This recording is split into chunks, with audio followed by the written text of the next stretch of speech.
Chapter 76. Until now, Horitake finally understood why Kaguya wanted to promote himself to the position of Tenju, and why he had to use this enviable title of Tenju. On the one hand, it is because Horitake's abilities and contributions are indeed worthy of being called the Pillar of Heaven, and he is not unworthy of the position because of his virtue or talent. So, is there anything about Horitake that is not worthy of being called a Pillar of Heaven? Yes, there is, and that is seniority. There is nothing that can be done about this. Kaigaku has only been in the Demon Slayer Corps for a short time, so his experience is indeed a flaw. He became the Pillar of Heaven with little experience, which made the other pillars feel uncomfortable. This may seem like Kaguya being reckless, but in fact, it is another clever move by Kaguya. That's right. Let Horitake, the new pillar, stimulate the other pillars. But Horitake is worthy of the title of Heavenly Pillar, with both merits and strength. Even if the other pillars feel uncomfortable, they have to acknowledge Horitake's status as the Heavenly Pillar. Are you dissatisfied? Well, either you hold it in and be inferior to others for a long time, or you catch up and become stronger than Horitake, the Pillar of Heaven. These pillars are not good people. They are all arrogant and proud, and none of them are willing to be under someone else for long. They will definitely take Horitake as their target, and strive to catch up and become stronger. This is exactly what Kaguya wanted, to use Horitake to stimulate the pillars and make the Demon Slayer Corps' high-end combat power stronger so they can cope with the increasingly brutal battles to come. Look, Kaguya's last few words and his last rhetorical questions were meant to provoke and stimulate the pillars. The stimulating effect is also very good. Horitake watched helplessly as flames rose from the bodies of these pillars, their spirits were high, and they were stimulated by Kaguya and became very excited, eager to fight, and very motivated. What else could Horitake do? He could only smile bitterly in his heart. My lord, you are holding me up as a pillar of heaven and using me as a target to provoke them. You are roasting me on the fire. The pillars of the Demon Slayer Corps are now roaring with high momentum. From now on, I am being targeted by them. I feel like a thorn in my back. No. I can't slack off at all, I must step up my efforts to strengthen my strength. How can I, a time traveler, be caught up by these natives? At this moment, Horitake made up his mind. Hey? Wait. Something is wrong. Have I been tricked? Use me to stimulate the pillars so that they can catch up and become stronger. At the same time, the efforts of these pillars also give me a sense of crisis and stimulate me to become stronger and not let them catch up. In this way, with people coming and going and chasing each other, the pillars of the entire Demon Slayer Corps will strive forward, and the high-end combat power of the entire Demon Slayer Corps will improve rapidly as a result. Good job. Kill 2 birds with 1 stone. No. Kill 3 birds with 1 stone. After realizing what was happening, Horitake looked at Yubayashiki Kaguya in amazement.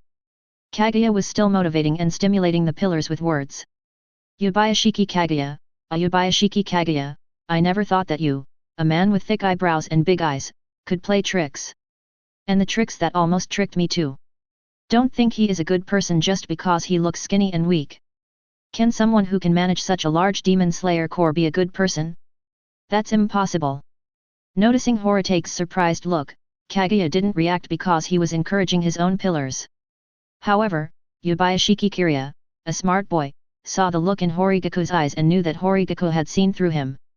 He smiled bitterly, secretly bowed to Horitake and apologized, and also secretly put his hands together and asked him to not tell anyone since he had seen through him.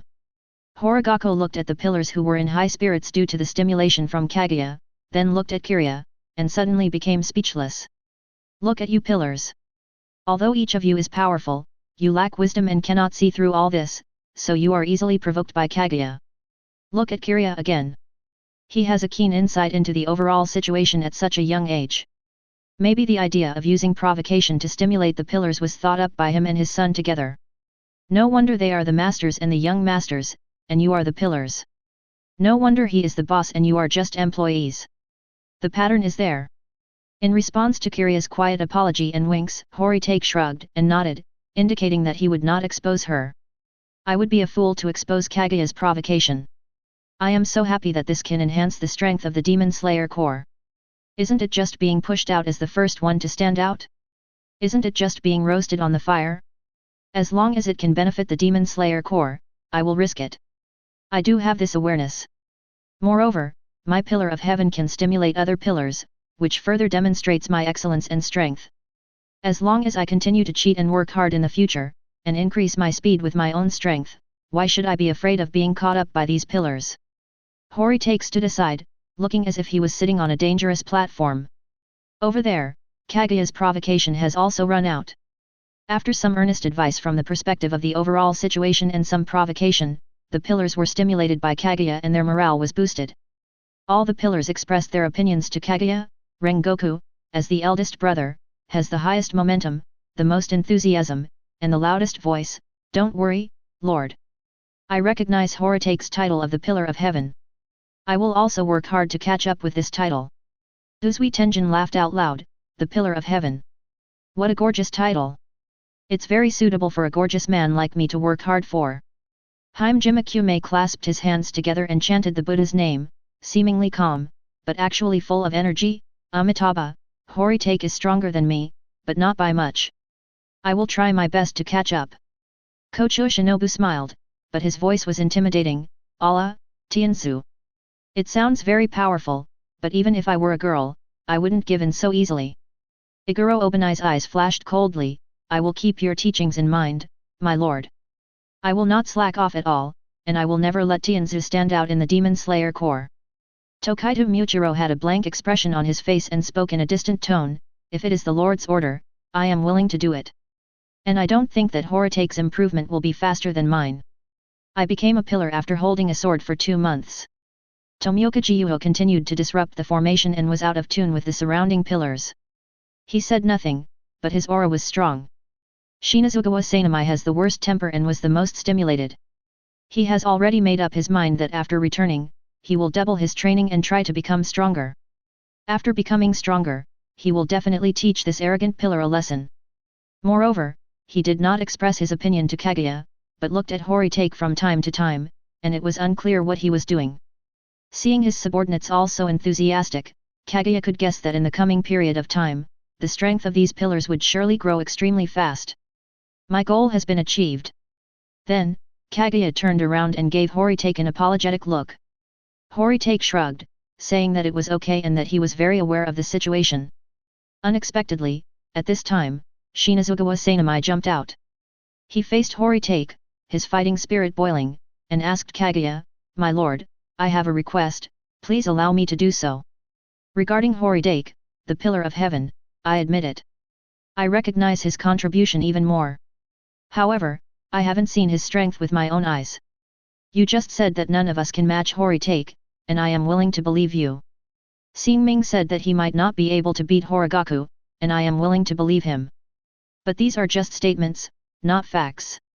At least let me see where the gap in strength is between me and this Tianzu, so that I can have a target to catch up with. Chapter 77. Shinazugawa Sanamai jumped out.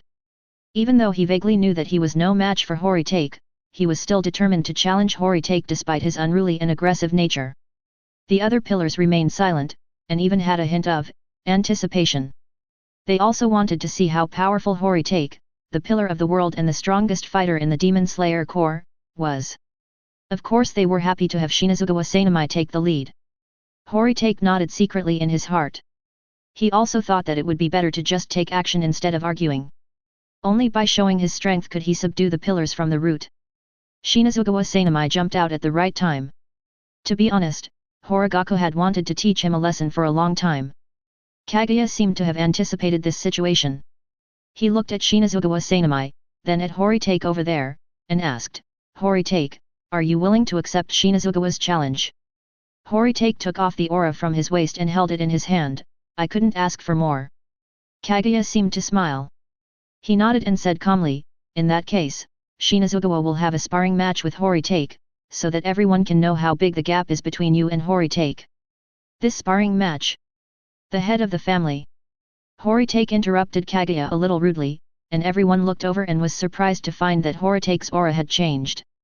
If we say that Horitake was quite easygoing before, his aura now is so unpredictable and completely unclear.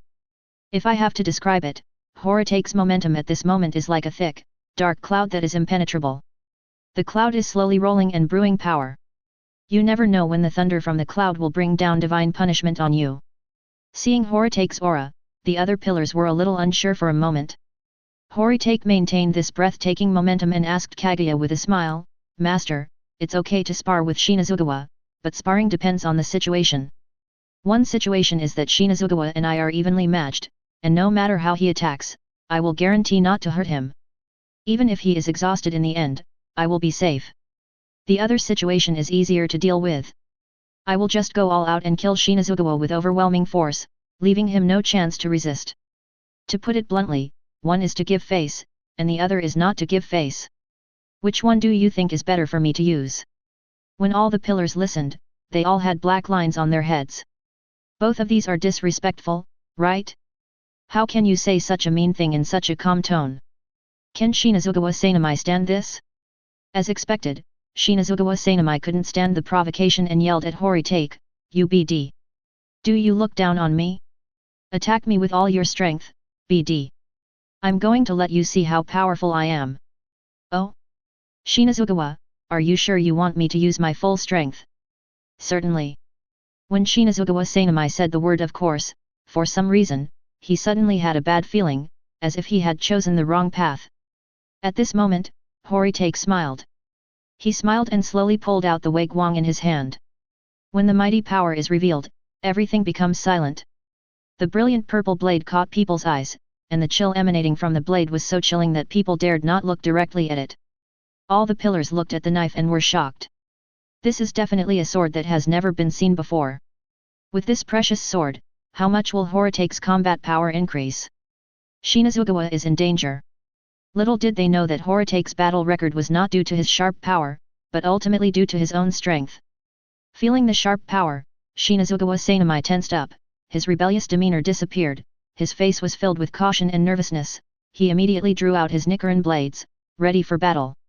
When the mighty light was fully unleashed, Kaguya in the corridor gave instructions, "Horitake, don't go too far. Don't worry, my lord. I will definitely not destroy the flowers and plants here." Looking at Shinazugawa Sanamai across from him, Horitake opened his mouth slightly and inhaled a large amount of air at a mysterious frequency, thunder breathing. Third form. Dominant body activated. Crackling, rumbling and snapping, right in this small courtyard of Yubayashiki Kaguya, the sound of thunder in broad daylight appeared. Brilliant purple lightning radiated from Horitake's body, attached to him in a strange form, and began to take effect on Horitake's body. The pillars were surprised again when they saw the magical lightning flashing with purple light. The lightning released by this guy's breathing method was actually the unheard of purple lightning. This purple lightning looked quite mysterious and quite scary. Is this the advanced heavenly thunder breathing that he created himself? Relying on the third form of thunder breathing, Horitake activated his thunderous dominance. At first, when he obtained this third form, he was a little skeptical, but after some experiments, he found that this Sikongzhen's ultimate move, which had been systematically adapted into a breathing method, was extremely useful. Because, after Horitake activated his dominance, his speed, strength, defense, and other aspects increased significantly. In this case, Horitake's combat power can almost double. Maintaining his thunderous and powerful state, Horitake looked at the sweaty Shinazugawa Sanamai in front of him and laughed. He leaped to a height of 20 meters and raised his hand, thunder breathing. Thunderous breathing. Thunderous breathing. As soon as he finished speaking, Horitake swung the mighty light in his hand and chopped down at Shinazugawa Sanamai below. In an instant, thunder roared, lightning flashed. The purple lightning on Horitake's body exploded and its brightness illuminated the entire Demon Slayer Corps headquarters. Everyone in the Demon Slayer Corps headquarters was alarmed. They looked up and could only see a figure flashing with intense purple lightning in the sky above the Lord's residence. Horitake exerted his strength and chopped the knife downwards. The terrifying purple lightning on his body condensed into 5 bright and thick purple thunders, roaring and slashing towards Shinazugawa Sanamai below. That's right. This move is a long-range attack. It attacks directly with terrifying thunder. The pillars all changed color when they saw the 5 bolts of lightning striking down from the sky. Kaguya looked at the sky that had been dyed purple, but remained calm. Shinazugawa Sanamai broke out in a cold sweat, holding the Nichiren blades, looking at the majestic power of heaven, and felt his own insignificance. But he was unwilling to accept it. How could the gap between him and Horitake be so huge? Frightened and angry, he also unleashed his strongest fighting power, breathing of the wind, Form 8, First Fierce Wind Slash. Shinazugawa used the breathing of wind to an excessive degree, and strong winds began to blow all over his body. Following this move 8, Shinazugawa Sanamai held the Nichiren blades and chopped upwards with all his might. Intense sword energy and wind blades burst out from his Nichiren blades.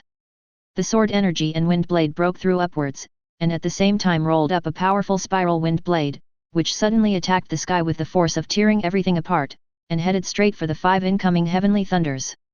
Above, there are 5 thunders with magnificent power, below, there are spiral wind blades with long howls. Which one is better? You can tell who is winning and who is losing by looking at the momentum. Horitake's thunder has already illuminated the sky purple, while Shinazugawa Sanamai's wind has only swept across the courtyard. As expected, the thunder above and the wind below collided with each other, and the battle between wind and thunder was decided in an instant. Shinazugawa Sanamai's full-strength wind blade could only hold out for a moment before it could no longer hold out and was directly shattered by Horitake's thunder of heaven, turning it into a ball of scattered wind. The 5 thunders were still roaring and flashing purple light, striking down at Shinazugawa Sanamai. Chapter 78. The 5 thunderbolts sent down by Horitake almost crushed Shinazugawa Sanamai's 8th form with ease, and struck Shinazugawa Sanamai on the forehead. In an instant, Shinazugawa Sanamai's expression changed. At this time, it was too late for him to use Breath of Wind for defense, and he could only subconsciously raise the Nichiren blades for defense. Please, Nichiren blades are made of iron, and iron is one of the best conductors of lightning. When Shinazugawa Sanamai raised Nichiren blades for defense at this time, it was almost like raising a lightning rod. If this thunder doesn't strike you, who will it strike? 5 purple thunderbolts roared and struck Shinazugawa Sanamai. Suddenly, Shinazugawa Sanamai was struck by lightning and her whole body was flashing with dazzling purple lightning. She was twisted and trembling, and she screamed loudly. The pillars and Kaguya could see through the purple electric light on Shinazugawa Sanamai's body that his entire skeleton was turned shiny white by the electric shock. At this moment, everyone broke out in cold sweat and their eyes became small. Even though Hajime Kume is completely blind, his eyes have become 2 small white dots. Kaguya is blind in one eye but can see in the other, so he has 2 small eyes, one white and one black. Everyone looked at Shinazugawa Sanamai in a funny way as she screamed in ecstasy from the electric shock. When Horitake fell from a high altitude, Shinazugawa Sanamai was almost electrocuted. This unfortunate fellow, with his big eyes glaring and smoke coming out of his body, fell on the white cobblestone ground, his whole body charred. Even his white hair was blackened by the lightning. All in all, it's very miserable. Horitake twisted his neck and shoulders, retracted the purple thunder shining on his body, stopped the domineering state, and slowly put the Waigwang in his hand into the sheath. He looked at the charred humanoid mass on the ground, then at the pillars. The pillars also looked at Horitake, especially at his calm expression, and took a step back without making a sound. At this time, all the pillars labeled Horigaku as someone who is not easy to mess with. He beat Shinazugawa Sanamai, the one who jumped out, so badly with one move. This guy is a ruthless person. At this moment, at least no one dared to mess with Horigaku anymore, and no one doubted Horigaku's title as the Pillar of Heaven. The image of Horigaku as the strongest figure in the Demon Slayer Corps was also vaguely established in the hearts of the pillars. So, what's the point of all the fuss? No matter how much you say, it won't be better than Horitake showing his strength. Only in this way can they be convinced. Horitake gave Kocho Shinobu a look and pointed to Shinazugawa Sanamai on the ground. Sister Shinobu, what are you still standing there for? Go save them. Kocho Shinobu woke up as if from a dream, and hurried to Shinazugawa Sanamai, smiled and bowed his head and whispered, Moshi Moshi. Shinazugawa-kun, are you okay? Shinazugawa Sanamai stared with his eyes wide open, his body was charred and stiff, he said nothing, or to be more precise, he could not utter a single word.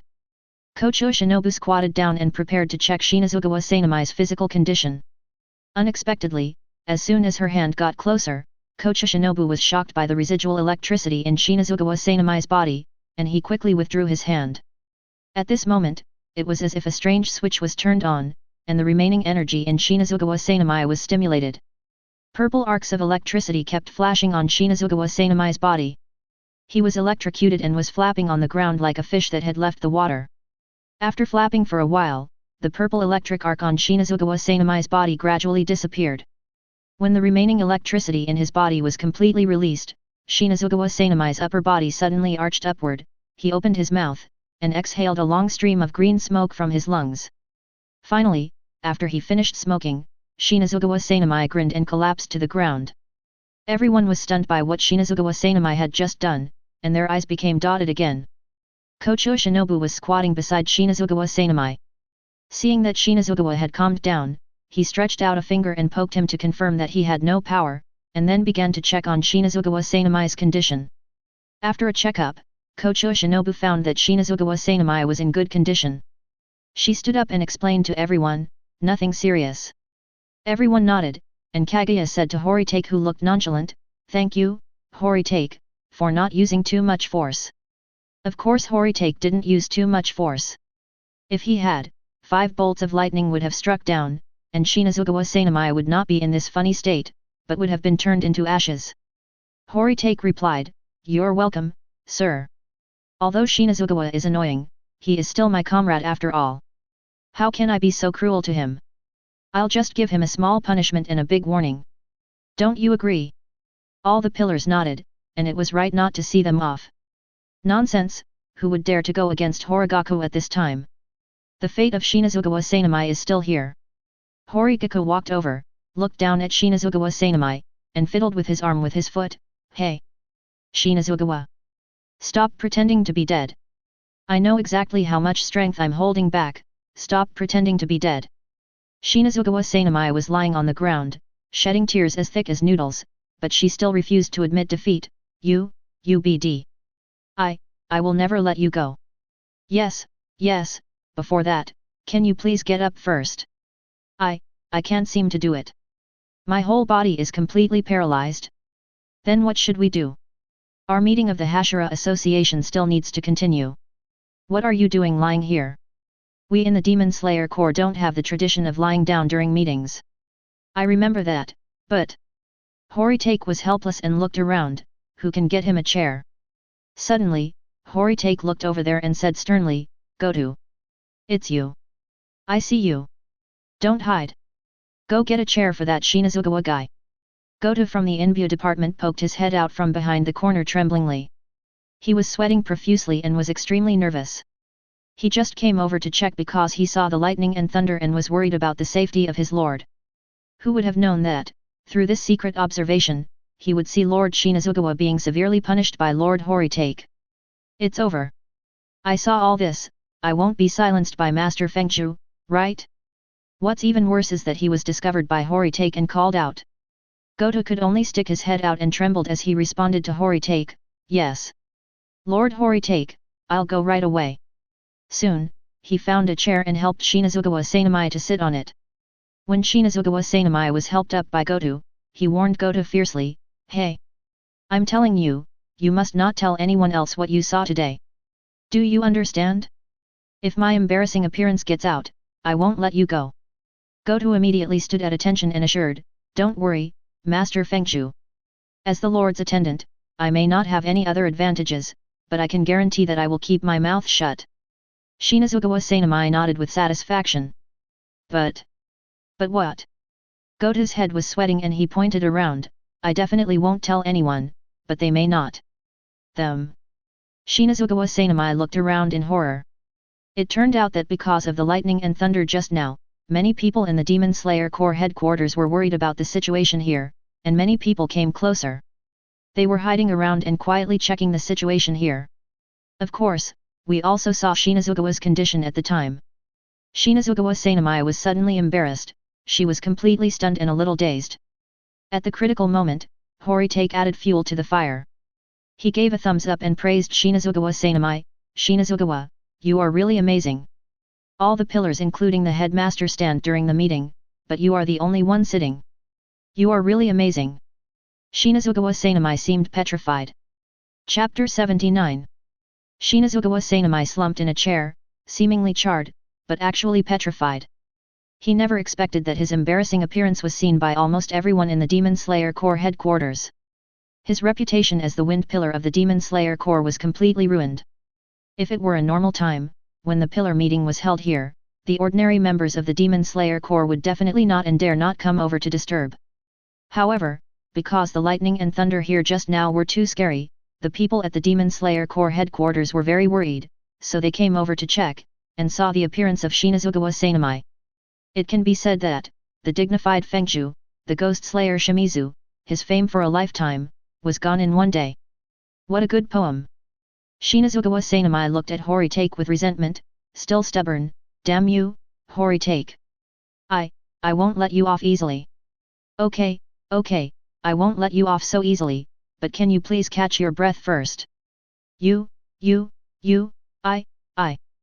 Alright, stop being bloated there. It's time to get on with the meeting. Just stay here. Horitake shut up Shinazugawa Sanemi with just a few words. Kaguya also smiled at this time. He looked around and saw the worries of the ordinary members of the Demon Slayer Corps. He said gently, "Don't worry, everyone. It was just the newly promoted Heavenly Pillar, Horitake, and Wind Pillar, Shinazugawa Sanemi, who had a sparring match. It's nothing serious. Everyone go back. We still have to hold the pillar meeting here." Shinazugawa Sanemi felt like he was stabbed in the chest and he spat out a mouthful of blood. My lord, why do you have to explain to them so specially? My lifelong reputation. My lord, you don't love me anymore. The people around looked at each other, and then left one after another according to Kaguya's instructions. However, when they left, they still gathered in groups of 3 or 4, whispering and discussing something. Needless to say, they were definitely discussing this so-called competition and the tragic situation of Shinazugawa Sanemi. It doesn't take much to guess that the entire Demon Slayer Corps headquarters would know about this matter in no time. It probably won't take long for the entire Demon Slayer Corps to know about this. Don't underestimate people's gossip tendencies. The Zuhi meeting continues. Kaguya looked at the pillars and said calmly, "So, do you have any objection to Horitake's promotion to the Heavenly Pillar?" No more. The pillars said one after another. Yes. Kaguya nodded in satisfaction. Then, the next step is to arrange the work scope of the new pillar Horitake. As a pillar, each pillar needs to be stationed in an area, kill the demons in that area, and protect the safety of one side. In your opinion, which area should Horitake be stationed in? The pillars fell into deep thought about this issue. As the saying goes, good steel should be used on the blade. As the strongest force in the Demon Slayer Corps today, Horitake should of course be stationed in the most important areas, or in areas where demons are most rampant. In response to this question, Kaigaku raised his hand and said, "My lord, I have something to say." Horitake, please speak. It is like this, my lord, I do not want to be stationed in a certain area. This sentence attracted the attention of all the pillars, and they quietly waited for Horitake's explanation. Horitake was very thoughtful and expressed his thoughts. You may not know that my thunder breathing is quite special. The lightning released by thunder breathing can cause terrible damage to ghosts and make them unable to recover. What? There is such a thing. So amazing. After inflicting damage to a ghost, the ghost can't heal. It sounds like the sun can repel ghosts. It was the first time that the pillars heard of such an important matter and they were all surprised. Following the surprise of the pillars, Horitake continued to explain, that is indeed the case, so I guess Kibutsuji Muzan must have known the restraining effect of my thunder breathing on their ghosts. After hearing this, some of the pillars had already reacted and were thinking about something. As everyone knows, I killed Kyoko. As one of the upper rank 5, Muzan's most cherished demon, after his death, Muzan must have been furious and checked Kyoko's memories before his death. Therefore, Muzan must also know the specialness of my heavenly thunder breathing. Muzan would definitely regard me as a thorn in his side and would want to get rid of me as soon as possible. Maybe he is now controlling a large number of ghosts, searching for me all over the world. If I stationed in a certain area, Muzan would gather powerful ghosts, or a large number of ghosts, and go there to kill me. It is not impossible that Muzan would go there personally. Although I am arrogant, I also know my own limitations. I cannot deal with Kibutsuji Muzan yet. What's more, once a large-scale battle breaks out, innocent people will inevitably be affected. So, I feel like I can't stay in one area. Horitake's explanation was reasonable, and the pillars nodded in agreement. Kaguya also nodded in agreement. Well, it seems that we really can't let Horitake stationed in a certain area. He will be easily targeted by Kibutsuji Muzan. Uzui Tenjin crossed his arms and thought for a while, but if he's not stationed somewhere, how can Horitake play his greatest role? After all, with such strong strength, it would be a pity if he can't kill demons in a flashy way. Horitake laughed and said, of course a precious sword cannot be hidden in its sheath. Since it is a precious sword, it must be unsheathed to kill the enemy and draw blood. My opinion is that, as before, I should just continue to travel around and kill ghosts. As the pillar of heaven, I can be the backup force for all the pillars. Once anyone present encounters trouble and needs support, I can rush there immediately to provide support. You may not know that my thunder breathing can make me extremely fast, greatly increasing my mobility and flexibility, making it easy for me to travel long distances and provide support quickly. When the pillars heard the opinion given by Horitake himself, their eyes lit up. This is indeed a good idea. Since it is impossible to stay in a fixed place, just act as a pillar that keeps moving around, and Horitake moves very quickly. In this way, Muzan will not be able to detect Horitake's movements, and if there is any change, Horitake can quickly go over to provide support. Rengoku Kyujuro was very excited and shouted happily, Yoshi! That's a good idea. My lord! I suggest we do as Horitake said. The other pillars also expressed their agreement. Kaguya also agrees with this approach. Okay, then we will follow Horitake's own wishes and not send any garrison troops to the Tenju. Let Horitake roam around to kill demons and provide support to all places, pillars and swordsmen at any time. Horitake nodded and accepted the order, yes. My lord. Looking at the pillars, Kaguya continued the pillar meeting. Next, we need to discuss some general matters, everyone. Now that the upper 5 have been killed by our Demon Slayer Corps, Kibutsuji Muzan will definitely not let it go. I'm worried that Muzan may take further actions, so in the next period of time, the pressure on our Demon Slayer Corps may be a bit high. I hope you can withstand the pressure, work hard to kill the ghosts, and not give Muzan any chance to take advantage. Regarding the specific arrangements for the next period of time, as well as some details, I will leave it to Kiriya to report to everyone and dispatch the tasks at the same time. After saying that, Kaguya took a step back and gave up his position. The little Yubayashiki Kiriya took a deep breath and, with his father's encouraging eyes, stepped forward to face the pillars. The pillars looked at the young master, all with various thoughts in their minds. Chapter 80. Kaguya handed over all matters in the second half of the pillar meeting to Kiriya, and he stepped back to give his son the strongest support. Kaguya's action was implicitly to support her son. There is no way. Yubayashiki Kiriya is facing the most powerful pillars in the Demon Slayer Corps.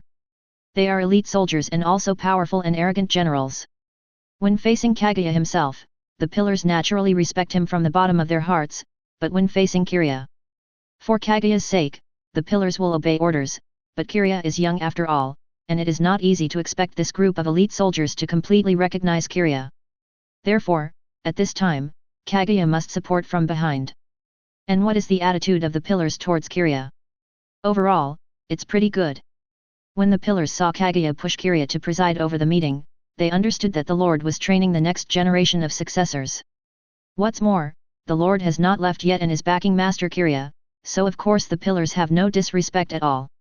At least on the surface, the pillars faced Master Kiriya in the same way as they faced Kaguya just now. In the hearts of the pillars, Kiriya is also more recognized. They all knew that during this period, the Lord had been recuperating, and most of the work of the Demon Slayer Corps was handled by this young master. Occasionally, they received orders from the Demon Slayer Corps headquarters, and most of them were issued by this young master. Through those reasonable orders and commands, as well as the recent order within the Demon Slayer Corps, the pillars knew that they could not treat Master Kiriya as an ordinary child. The ability and wisdom of this young master were no less than those of an adult. Therefore, when facing Kiriya, the pillars were more accepting of her in their hearts and had no intention of looking down on her or neglecting her. How does Kiriya feel at this moment? Nervous. Very nervous. After all, Kiriya is just a kid under 10 years old. At his age, it would be strange if he wasn't nervous presiding over the second half of the Hashira Council and commanding the strongest fighters of the Demon Slayer Corps. But he also knew that this was his first show and he couldn't mess it up. I must not disappoint my parents' expectations, I must take on my father's responsibilities, I must prove myself, and I cannot fail. Repeating this to himself, Kiriya mustered up his courage, stepped forward, and faced the pillars. Looking at the pillars with high spirits, Kiriya still felt a little weak in the knees. However, with his father's encouraging gaze behind him, Kiriya suddenly gained a lot more confidence. He looked at the pillars, and there was no contempt in their eyes. Kiriya gradually felt relieved. He finally looked at Horitake. Kiriya knew that Horitake was now the pillar of heaven, the strongest force in the Demon Slayer Corps, and held a pivotal position. As long as Horitake recognized him, there would be no problem for him in the future. Noticing that the young master was looking at him, Horitake gave Kiriya an encouraging smile.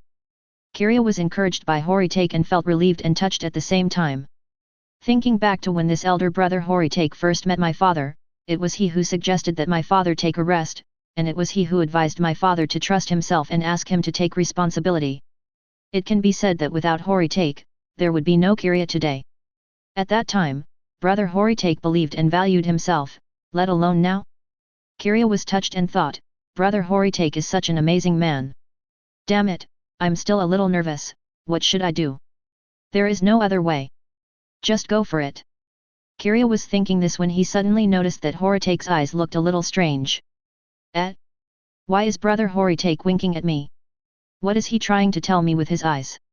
Following Horitake's gaze, Kiriya saw Shinazugawa Sanamai. To be precise, it was Shinazugawa Sanamai whose body and hair were burnt black, eyes wide open, sitting stiffly in a chair. Kiriya lost his composure at that moment and burst out laughing.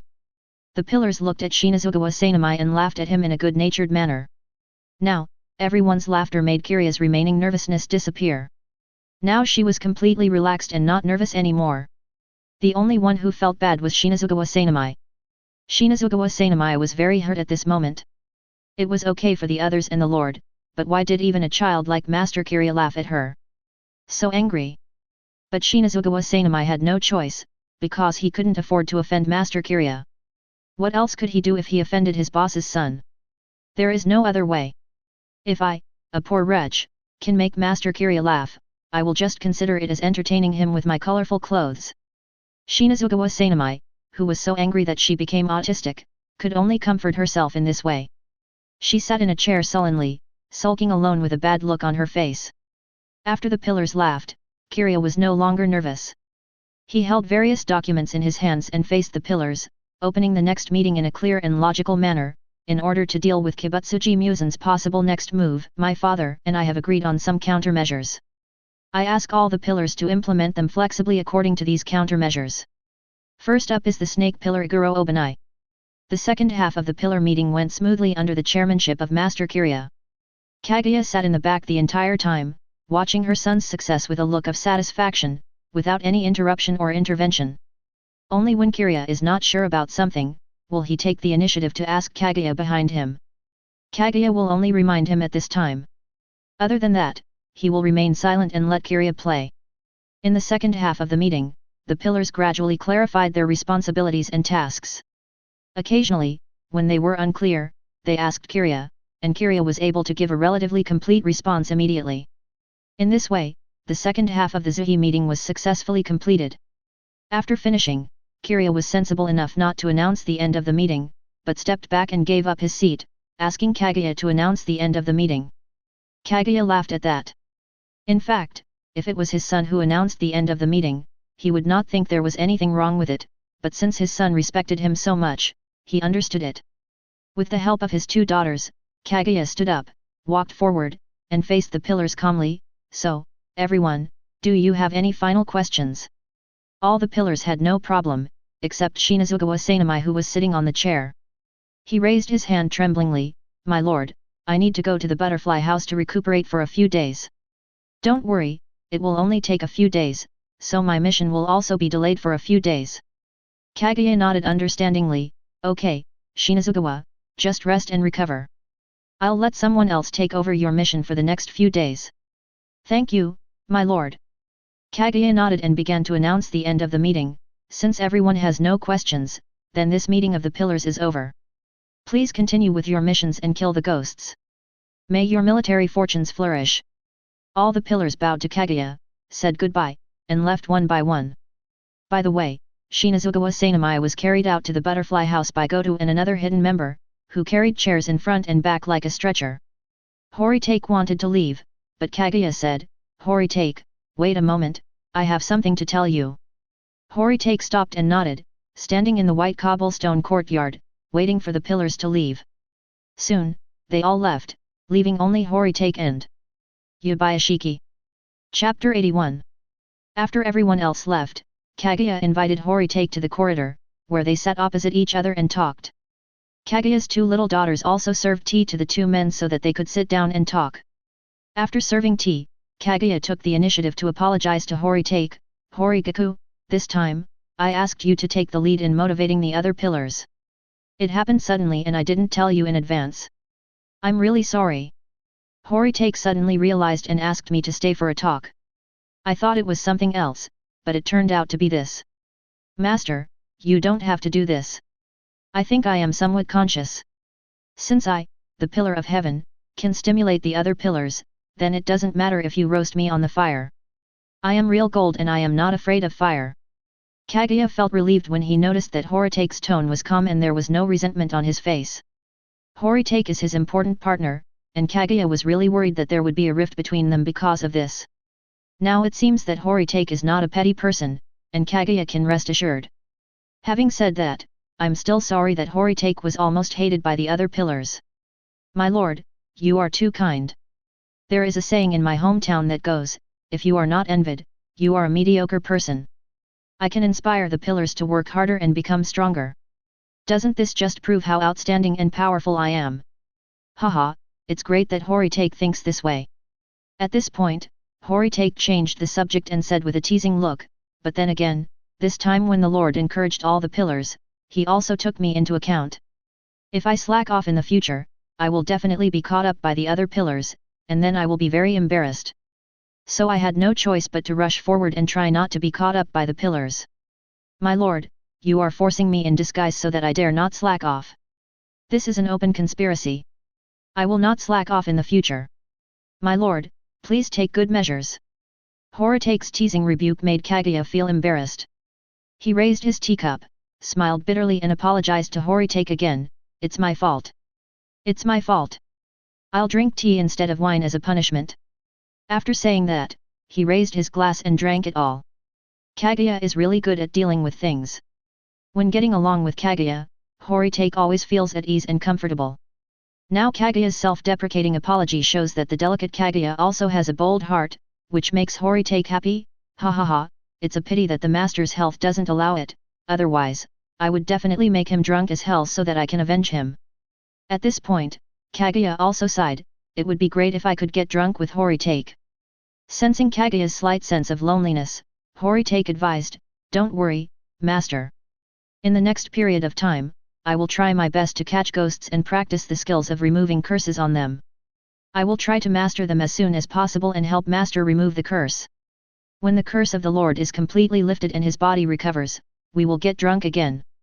Kaguya couldn't help but imagine what she would look like after her body recovered, and she couldn't help but feel proud. Okay. It's a deal. We won't stop until we're drunk. The two of them had similar personalities and had a very pleasant conversation. Horitake did not leave until Kaguya was mentally exhausted. Horitake was in a good mood. As soon as he stepped out of Yabayashiki's house, the system started to move. Ding. The host becomes the Tenhira of the Demon Slayer Corps, and shows off his power at the pillar meeting, teaches Shinazugawa Sanami a lesson, shocks all the pillars, makes them convinced, disrupts their fate, and triggers the negative Kochuo effect, the position of Kenroji Mitsurai. Hearing this, Horitake stopped outside Yabayashiki's house. He couldn't help but complain to the system in his mind through his inner voice, I became a pillar of heaven and showed a little bit of power, and that disrupted fate again? It caused the negative Kochuo effect again? And it's related to Mitsurai? I don't understand why it affects Mitsurai again. Okay, dog system, stop keeping us in suspense and get straight to the task. The system obediently issued the task. Ding. The system issues a task. Please host resolve the negative Kochuo effect, Kenroji Mitsurai's location. The host became the pillar of the Demon Slayer Corps, and now, the Demon Slayer Corps has completed the 9 pillars in the original work. However, Kenroji Mitsurai, who was supposed to become the love pillar, has not yet become one. After system investigation, it was found that the host's position of Tianzu had squeezed out Kenroji Mitsurai's position of Lianzu from the cause and effect of fate. The possibility of Kenroji Mitsurai becoming a pillar in the future has been reduced to a very low level. Please help Kenroji Mitsurai to be promoted to the rank of pillar. Warm reminder, this is the impact caused by the host himself. You must repay the sins you have committed, and you must pay back what you owe to Kenroji Mitsurai. The possibility of Kenroji Mitsurai becoming a pillar has now been greatly reduced. Only if the host is not in the fate of this world can he influence Kenroji Mitsurai's fortune and help her become a pillar. There is no one else except the host. To put it bluntly, if you don't help your own woman, who will? Reward for successful mission, substitute doll. Mission failure penalty, Kenroji Mitsurai may never become a pillar, the Demon Slayer Corps loses a high-end fighter, their fate is disrupted, and the Kochuo effect collapses further. Horitake looked at this mission in silence for a long time. Damn it, can't this damn system tone down its words a bit? Why does it have to say things so infuriatingly? What do you mean, if you don't help your own woman, who will? IFG. Hey, you know what, it really is the truth, if I don't help my own woman, who else should I help? Moreover, the negative Kochuo effect this time is also obvious, unlike the previous ones where it was completely unrelated. If you look at what happened before, the negative Kochuo effect caused by Tanjiro realizing that there are always people better than him was a crisis for Tamayo. Also, at the beginning, because I learned the Ichi no Kata, it caused a crisis for Tanjiro and Nezuko. This time it is very clear, because I became the pillar of heaven, squeezing out the position that should have belonged to Mitsurai, so Mitsurai can no longer become the pillar. Well, that's clear and makes sense. That's not reasonable. Horitake couldn't help but curse at the system in his mind. There is no limit to the number of pillars in the Demon Slayer Corps. No one stipulated that after I became the heavenly pillar, the Demon Slayer Corps would have 9 pillars, and no one else could join to become a pillar. Where do you get so domineering from, dog system? I became the pillar of heaven, so Mitsurai can't become the pillar? This is outrageous. I squeezed out Mitsurai's position? Is there any inevitable connection between the two? The system listened to Horitake's scolding calmly, and gave Horitake an even calmer explanation. The Demon Slayer Corps does not limit the number of pillars, but fate does. Fate thinks that the Demon Slayer Corps has 9 pillars, which is the limit. There can't be more. Any more will destroy the balance of fate. FK fate. If the host doesn't like the word destiny, the system can replace it with another word. What word? Plot. Drama. Horitake almost choked out his breath. The system continued to explain in its infuriatingly calm tone. In the original work, the plot requires the Demon Slayer Corps to have at most 9 pillars, because only with 9 pillars can the balance of fate be maintained, and the balance of power between the enemy and us be maintained. The 9 pillars were carefully calculated according to the plot, and after the final battle, all the ghosts were destroyed, and the 9 pillars were almost gone. Only with this kind of balance can Demon Slayer be the Pillar Slayer, instead of a true Demon Slayer. Horitake was stunned and stood there, motionless, his chest heaving with anger.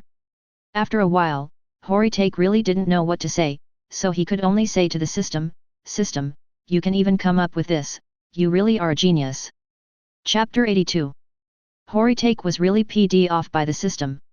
This damn system is talking about fate all day long.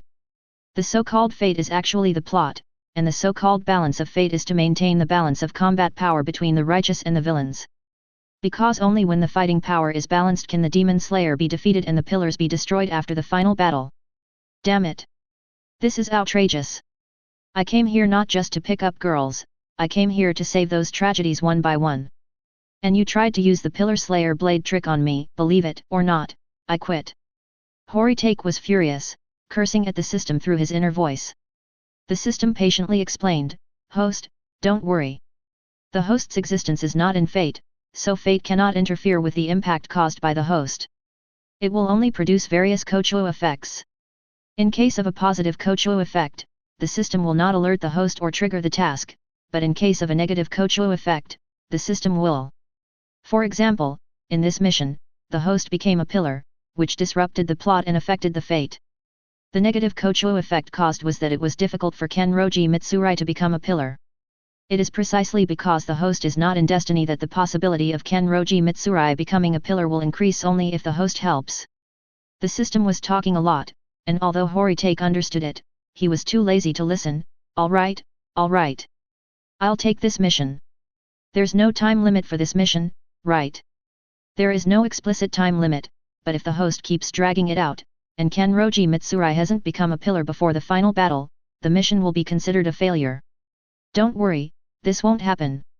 She's my own woman, I will definitely go and help her. Oh, and what is this substitute doll, the reward for this mission?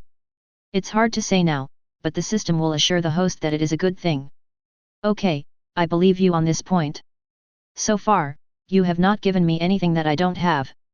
After accepting the task, Horitake began to think about how to complete it. In order for Mitsurai to become a pillar, only two aspects need to be met. First, Mitsurai's strength needs to be up to standard. This is easy to say. If Mitsurai's strength was not enough, she would not have become a pillar in the original work. At most, Kaigaku could have trained her again. Second, the merit must be sufficient, which requires killing enough or strong enough ghosts. This is also easier to say. Horitake plans to take Mitsurai to complete a mission. Take Mitsurai with you to kill dozens of demons, or find a lower rank 12 Kizuki and have her kill it, and everything will be done. Thinking of this, Horitake looked around and found that his crow was standing on the eaves next to him, seemingly on standby. Horitake waved his hand, let the crow fly to his shoulder, fed it a berry, and asked, "Do I have any mission recently?" The crow shouted at the top of his voice, "Ga. There is currently no mission that requires Master Tianzu to personally go out, but if Master is willing to take the initiative to go on a mission, the Demon Slayer Corps will do its best to provide you with information about demons." "Oh, I see." After thinking for a while, Horitake instructed the crow, "Go and help me pass a message to Mitsurai, asking her to come to the Demon Slayer Corps headquarters to find me. I plan to take her on missions with me, help her train and help her gain more merits." "Is that all?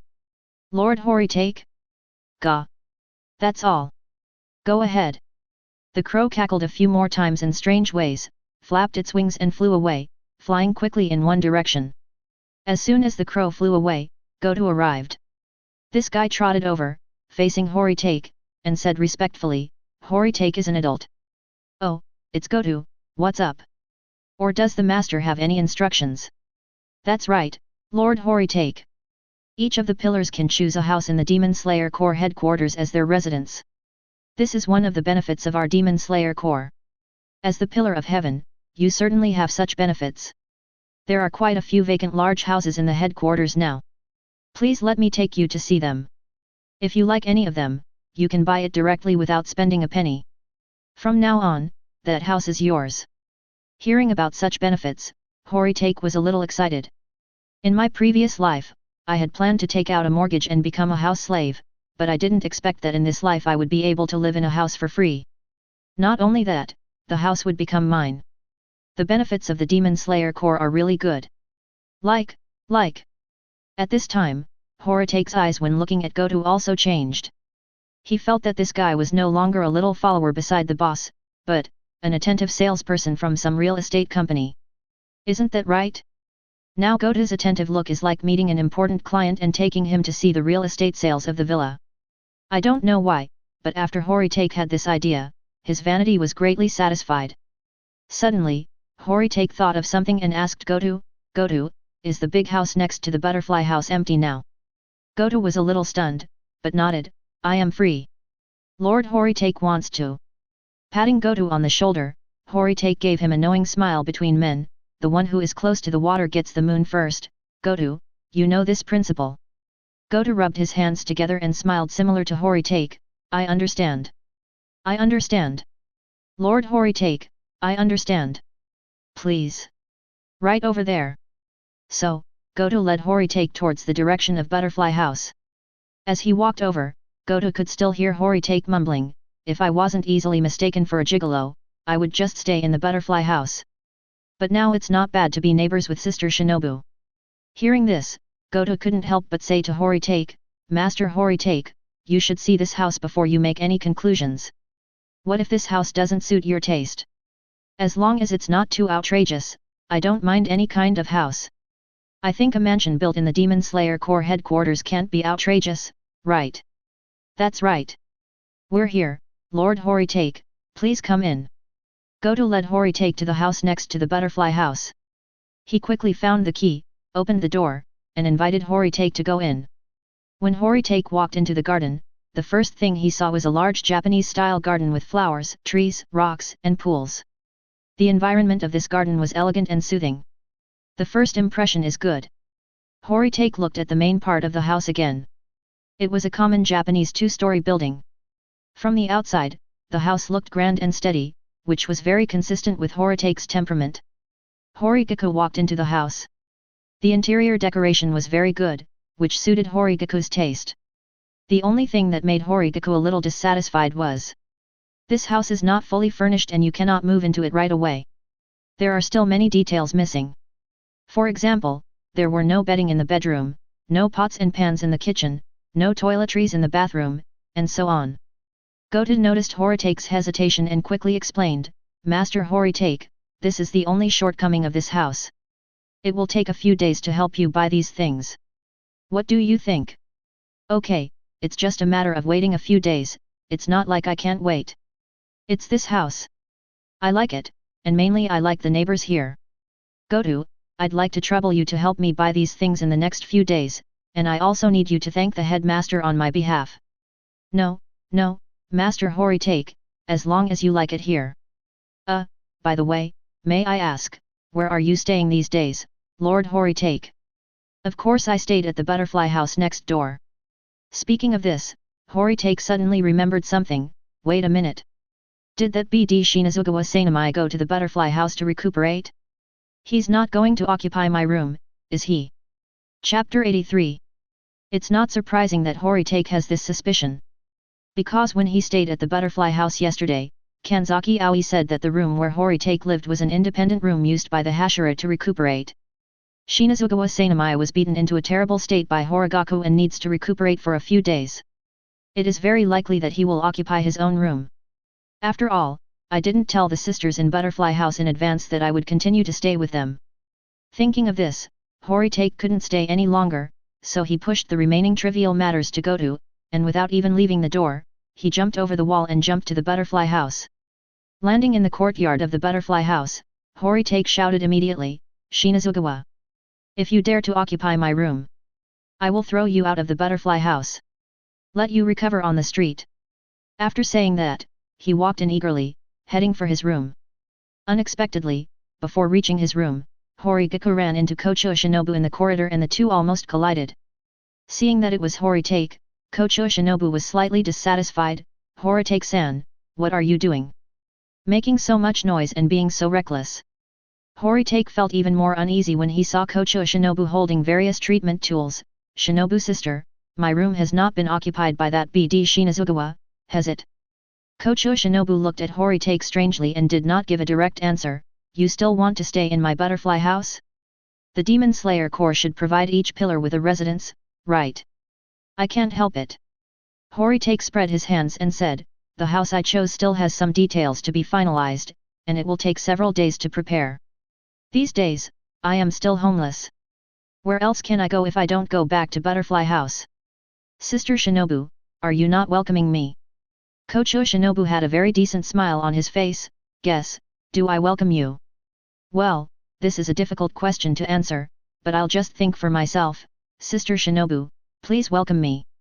Kocho Shinobu still smiles, as expected. Horitake, you are still as shameless as ever. I thought that you were fake when you showed off your prowess at the Hashira Council just now. Both are the real me. The me who teaches Shinazugawa a lesson is the serious me, and the me who faces Sister Shinobu is the easygoing me. By the way, Sister Shinobu, has my room been occupied by Shinazugawa? If I open the door and see Shinazugawa, I will definitely throw him out of the window. Kocho Shinobu looked at Horigaku with a smile. She felt that Horigaku was not joking. No, the room you stayed in last night is still empty. Shinazugawa lives next door to you. There is more than one room prepared for the pillars in the butterfly house. You can rest assured. Horitake was keenly aware of the change in Kocho Shinobu's tone. Although Kocho Shinobu was still sharp-tongued and treacherous when facing him, he seemed to have become a little more gentle. Horitake was not sure, so he continued to ask, could it be that Sister Shinobu is still thinking about me and thinks that I might go back to live in the butterfly house, so she didn't arrange for Shinazugawa to live in my room? After a short silence, Kocho Shinobu replied, just assume that's what I think. After saying this, Kocho Shinobu walked past Horigaku, holding the bottles and jars. Horitake looked at Kocho Shinobu with a puzzled look on his face. Something is wrong. Something is very wrong. This slight lack of frankness is not Sister Shinobu's usual attitude, and it is not consistent with her usual temperament. Why do I feel that Sister Shinobu's attitude towards me has improved? I didn't do anything wrong? Or is the shameless policy really effective? Could it be? Horigaku had a guess. Could it be that he had shown his strength in the pillar meeting? His strength made Sister Shinobu have a new opinion of him, making Sister Shinobu vaguely closer to him. It is possible. Sure enough, it is not enough to pursue girls with a shameless approach. You also need to show enough ability to make girls fall in love with you. Horitake didn't know that after Kocho Shinobu saw his terrifying strength at the Hashiram meeting, Shinobu's thoughts were as follows: with such strong power, perhaps he can kill Doma, help me avenge my sister and fulfill my long-cherished wish. No. I can't put all my hopes on others. My plan still needs to go ahead. If only this guy could help me. He should be willing to help me, after all, he seems to be very kind to me. It was precisely because of this change in thinking that Kocho Shinobu's attitude towards Horitake also subtly changed. Horitake didn't know why Kocho Shinobu's attitude towards him had improved, but he thought it was a good thing. Looking at Kocho Shinobu's back, Horitake began to think, Sister Shinobu's attitude towards me has become better, and I also need to change my attitude towards Sister Shinobu. You can't keep being so thick-skinned and shameless. If you keep going like this, Sister Shinobu will get annoyed. You need to restrain yourself. While maintaining a certain degree of thick skin, you need to spend some time with Sister Shinobu, talk to her, be nice to her, and further pry open her heart. Suddenly, a force came from nowhere, making Horitake feel a chill on his back and become more clear-headed. He couldn't help but reflect, am I being a bit of a dog licker? It seems to be true. No, no. This won't work. Even if it's Sister Shinobu, I don't have to do this. It's better to just let nature take its course and let things work out naturally. Whatever happens will happen, and let Sister Shinobu gradually become attracted to me. This will be better. Well, let's do it. At this moment, Horitake seemed to have let go of something, as if he understood something. He turned and walked towards his room. Unexpectedly, Kocho Shinobu, who had not walked far behind, suddenly turned around and called out to Horitake, Horitake Kyowa. Horitake turns around, what's wrong, Shinobu-ne? I haven't asked you yet, which house did you choose? Horitake smiled and pointed to the side, next door. Kocho Shinobu was startled, and the smile on his face could no longer be maintained, a hole. This guy is really coveting my beauty. Thank you for the compliment. Horitake laughed and turned away. Seeing Horitake leaving so abruptly, Kocho Shinobu felt a little strange. According to previous situations, this shameless guy who enjoys doing this should have continued to pester me for a few more words. Why did he just say thank you for the compliment and left? Something is wrong. It feels like he's not that obsessed with me anymore. What is going on? When Kocho Shinobu noticed this, he suddenly felt like refusing to admit defeat. This morning he was still a bit stubborn, but now he is ignoring me after the meeting? Is it because my charm has decreased? Or is this BD too fickle? Damn it! I, Kocho Shinobu, the insect pillar of the Demon Slayer Corps, am not someone you can get so easily, but I'm also not someone you can ignore. Kocho Shinobu left angrily and started his work for the day. Because of his resentment, he made several mistakes during his work, which made Zayakui beside Kocho Shinobu very confused. Shinobu-sama is not like this usually. How could Shinobu-sama make such a low-level mistake? And he made it several times in a row? What happened to Shinobu-sama? Ladies and gentlemen, Kocho Shinobu's reaction shows how correct Horitake's reflection was. What reflection? Don't be a bootlicker. A dog will lick until he has nothing left. Keeping getting closer will only make girls more annoyed. Sometimes, a proper distance may be better. As a result, Horigaku was not as attentive to Kocho Shinobu, which made Kocho Shinobu unhappy. When Kocho Shinobu is unhappy, he will doubt his own charm and will often think of Horitake. Because of this unhappiness, Kocho Shinobu may take the initiative to pay attention to Horitake in the future. Here, I will teach you the second trick. After leaving a deep impression on the girl you like, don't be too shameless and try to please her. Doing so will only make the girl annoyed. Sometimes, keeping a proper distance and being free and easy can make girls pay more attention to you. Again, the author is also single, so you can choose to listen to this second trick or not. If this trick causes any irreversible consequences, the author will not be responsible. Chapter 84. Horitake returned to the butterfly house and to his own room. When I opened the door, I saw that all the facilities were still there and the room had been cleaned, which was very thoughtful. Horitake was very satisfied. Not bad, not bad. He would continue to live in Butterfly House for the next few days. It would be even better if the person living next door was not Shinazugawa Sanamai. Forget it, just ignore him. This guy was taught a lesson by me anyway. The 5 sisters in Butterfly House all welcomed Horitake's continued stay. During the Hashira Council meeting, the 5 of them had all seen the purple thunder and lightning in the sky above the Yubayashiki residence. The 5 of them also heard about the sparring between Horitake and Shinazugawa Sanamai, in which the mighty wind pillar was beaten up.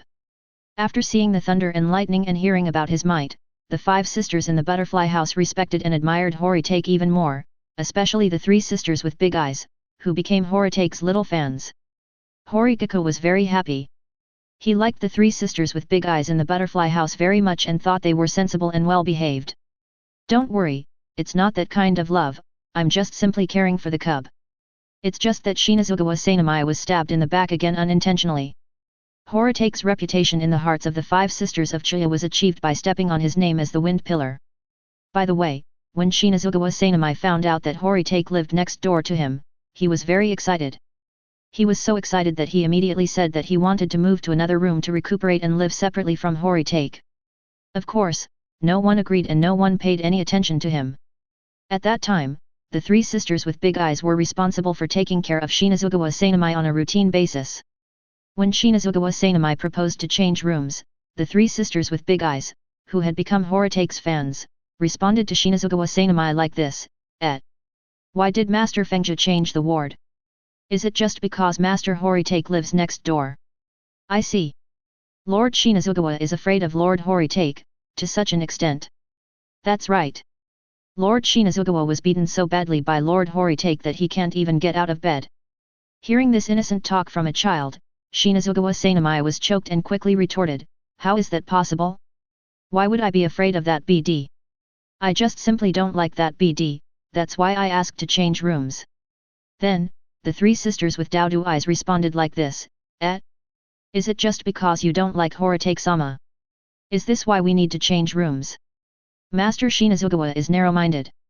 Yet, you don't have any courage at all, so you just lose the fight, right? So it seems that Lord Shinazugawa is still very afraid of Lord Horitake. Yes, Lord Horitake is amazing. Shinazugawa Sanamai spat out a mouthful of blood and lay on the hospital bed, feeling hopeless. He wanted to get angry. He wanted to explode. But he couldn't get angry at an innocent little girl. That would be too tasteless and unmanly. Therefore, Shinazugawa Sanamai could only endure and be hit by the innocent words of the 3 sisters with big eyes. In this way, the days in the Butterfly House were very peaceful. The lives of the 5 sisters in Butterfly House remain the same. Shinazugawa Sanamai continues to recover from her injury, even though she is in a bad mood. Horitake still trains hard every day. Kocho Shinobu paid a lot of attention to Horigaku. He would occasionally observe what Horigaku was doing and found that Horigaku really didn't seem to be that obsessed with him anymore, and he couldn't help but feel a little annoyed. Of course, Sister Shinobu would not show her inner thoughts. She still smiled, just like usual. However, even Kocho Shinobu didn't notice that he was becoming more and more easygoing and kind when facing Horitake. Horigaku noticed this and found that the distance between himself and Sister Shinobu was getting closer unintentionally.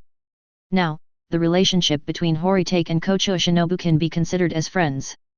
During this time, Horitake's crow also returned and brought back a message from Mitsurai. The message was very simple, which was that Mitsurai was going to come to the Demon Slayer Corps headquarters to find Horigaku right away, and she was very happy to go on a mission with Horigaku. This day was Horitake's 5th day living in the Butterfly House. Horitake estimated that Mitsurai should be here soon. Once Mitsurai arrives, my vacation will be over.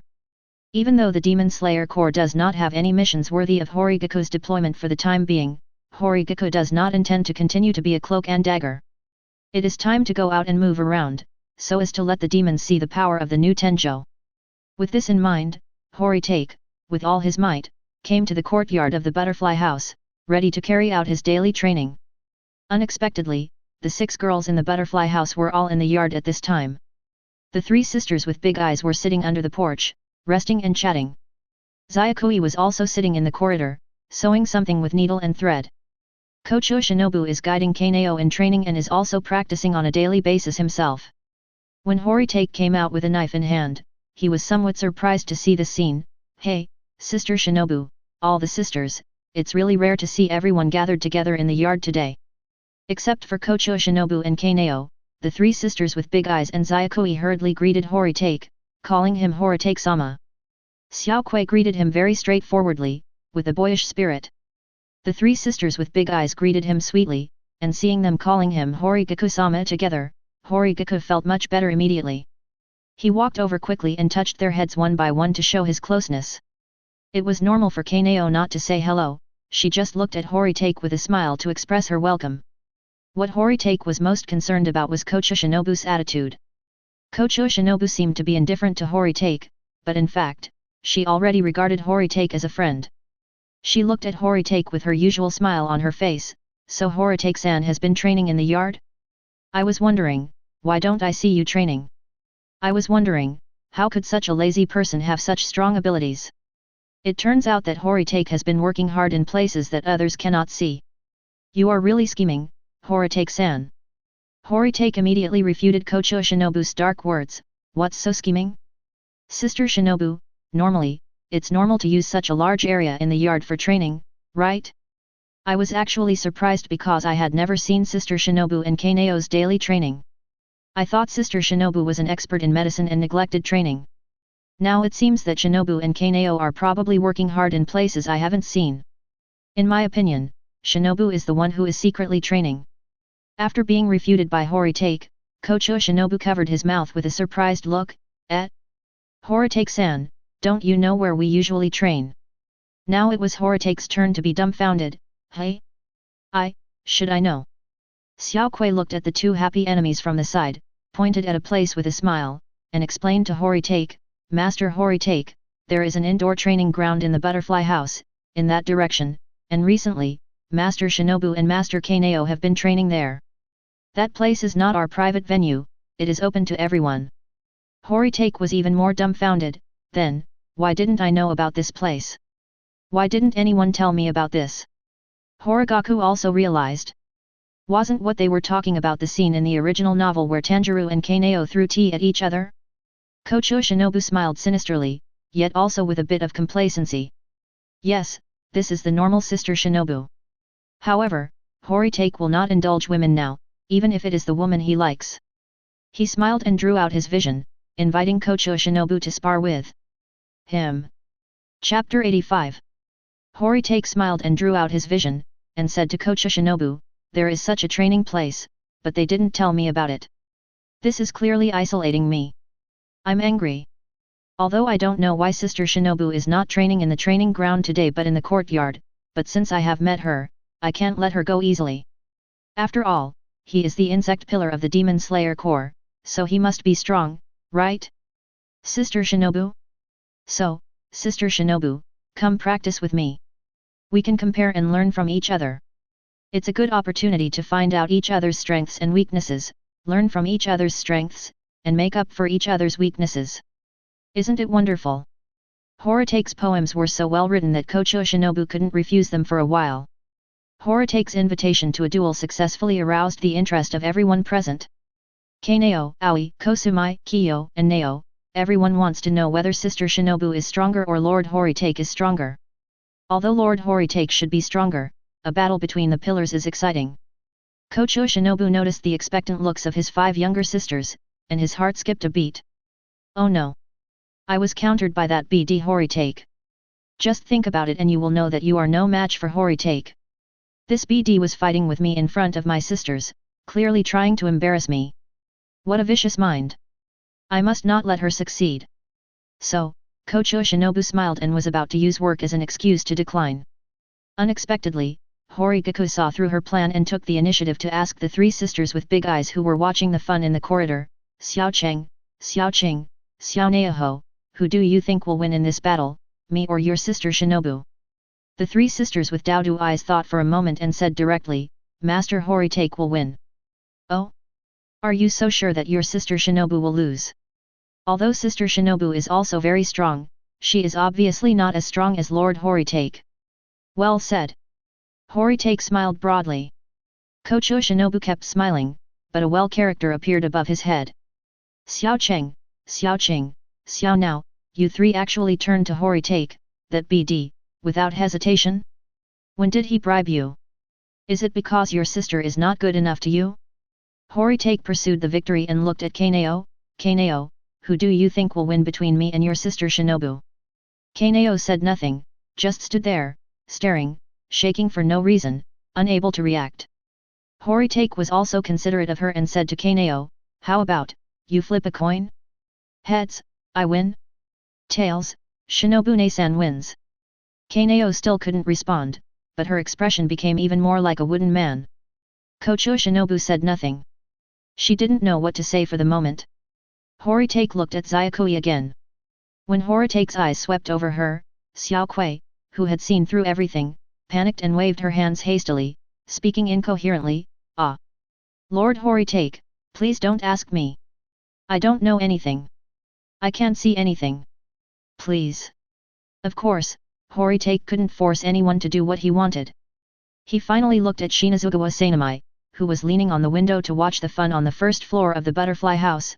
Shinazugawa, who do you think will win between me and sister Shinobu? In recent days, Shinazugawa Sanamai has been able to move freely. Although he cannot train, it does not prevent him from lying on the window of his room and watching the excitement outside. He realized that Horigaku was asking him a question. Although he was unhappy, this straight man still gave a straightforward answer, is that even a question? How can Kocho Shinobu be your opponent? Horitake nodded with satisfaction. The situation was very good. Finally, Horitake looked at Kocho Shinobu and gestured for him to make a move. Kocho Shinobu stood there, smiling on the surface, but in his heart, he was cursing. This time he was forced into a desperate situation. There was no other choice, Kocho Shinobu had to go ahead with it. Kocho Shinobu slowly pulled out her Nichiren blades, with anger evident between her eyebrows and murderous intent in her eyes. The tone of this beauty also became unfriendly. Horigaku-san, I can't pretend I didn't hear you belittling me like this. Even though I may not be your opponent, I will still go all out to teach you a lesson and let you know that there is a price to pay for angering a girl. After saying this, Kocho Shinobu also pulled out the Nichiren blades in his hand. Unlike ordinary Nichiren blades, Kocho Shinobu's Nichiren blades are specially made. This Nichiren blade has a slender blade and a barb at the tip of the blade. The reason why Kocho Shinobu's Nichiren blades look like this is because her wrist strength is weak, too weak to cut off the demon's neck. Although Kocho Shinobu's sword-swinging force is weak, her downward pressure and thrusting force are very strong, powerful enough to penetrate rocks. The strong thrusting force also drives her thrusting speed. Kocho Shinobu's thrusting speed is difficult to discern with the naked eye. Thinking of this, Horitake realized that what he had to guard against mainly was Kocho Shinobu's thrusts and flexibility. Horitake thought so, held the Weiguang with great respect, took a stance, and faced Kocho Shinobu, please, Sister Shinobu. In order to avoid hurting Sister Shinobu, I will not use thunder breathing. I will use another set of swordsmanship, which is equally powerful. Sister Shinobu, be careful. Staring at Horitake, Kocho Shinobu shouted angrily, Horitake-san, if you underestimate me, you will have to pay the price. Insect breathing. Butterfly dance. Teasing. In an instant, Kocho Shinobu disappeared, and she rushed in front of Horigaku at an astonishing speed. The haori she spread out was as light as Kocho, and the knife in her hand stabbed at Horigaku continuously at a high speed. Oh my gosh! It's really fast! Horitake said as he raised his sword to quickly block. In fact, he was thinking in his heart, this woman was really cruel. Kocho Shinobu thrust quickly, and Horitake blocked densely, and the only sound that could be heard was the clanging of swords clashing between the two. From the sound, it was clear that none of Kocho Shinobu's continuous thrusts hit Horitake. Gritting his teeth, the angry Kocho Shinobu began to change his tactics, breath of the insect. Dance of the bee's fangs. True me. With the force of breaking through the air, Kocho Shinobu's thrust suddenly became several times faster. At this point, Horitake had to take it seriously, and his tone became serious. Swift wind sword technique, cutting steel flash. In a tit-for-tat confrontation with Kocho Shinobu, Horitake, with his might, also charged forward with a slash. Although it was clearly an ordinary move, his speed was not slower than Kocho Shinobu's. Moreover, after Horitake's steel slash was slashed out, a fierce gust of sword energy was actually slashed out in the air. This slash, accompanied by a violent gale, instantly interrupted Kocho Shinobu's sharp thrust. Affected by the whistling gale, Kocho Shinobu spread out his haori and retreated. Seeing this sword technique, Shinazugawa Sanamai on the windowsill widened his eyes. He almost got out of the window. He stared at Horitake with his eyes wide open. Kocho Shinobu fell to the ground and looked at Horitake in confusion. Shinazugawa Sanamai leaned out from the windowsill and asked Horitake loudly, "Breath of the wind." Horitake shook his head and smiled, "No, it's the gale sword technique." "Impossible, how can a set of swordsmanship create a wind blade?" "You haven't seen it, how do you know it's impossible?" It was also part of Horitake's plan to let Shinazugawa Sanamai see that the gale sword technique could also create a fierce wind. Horigaku just didn't believe that Shinazugawa Sanamai would be able to hold back after seeing his gale swordsmanship. "This unruly guy always comes to me for help." Chapter 86. As expected, after seeing the power of the gale sword technique, Shinazugawa Sanamai's eyes immediately became fixed, and he could no longer see anything else, and focused his attention on Horitake's sword. Shinazugawa Sanamai was still able to stay sober enough, and he did not act rashly before seeing the full picture of the gale sword technique. He looked at Kocho Shinobu and asked her for the first time, "Kocho Shinobu, please show that BD Horitake a lesson." Kocho Shinobu also understood at this time that the sword technique that Horigaku was able to wield with the wind just now had a fatal attraction to Shinazugawa Sanamai, and he needed to force Horigaku to use his full set of swordsmanship. This BD actually plotted against two people at once. Kocho Shinobu was indignant, and her anger made her fighting power soar. The angry beauty's eyes were wide open, and she pushed forward, breath of insects. Dance of dragonflies. Hexagonal compound eyes. In an instant, Kocho Shinobu rushed in front of Horitake, holding the poisoned Nichiren blades in his hand, and stabbed at Horitake at high speed. In an instant, 6 swords were swiftly launched. Horitake's face slightly changed. He knew that the tip of Kocho Shinobu's blade could inject poison into the enemy's body. Normally, when Kocho Shinobu kills a demon, he stabs the demon's body with the toxin extracted from wisteria flowers, which can kill the demon instantly. But that doesn't mean Kocho Shinobu won't develop other poisons. What if the toxin Kocho Shinobu is using now can kill people? Horitake cannot gamble, and must not let Kocho Shinobu's knife stab him, so he needs to defend himself. Swift wind sword technique, wind barrier. Horitake used his might to instantly create a wind wall. This wind wall was extremely strong and could block most damage. As expected, Kocho Shinobu's dragonfly dance, compound eye hexagon was blocked by the wind wall.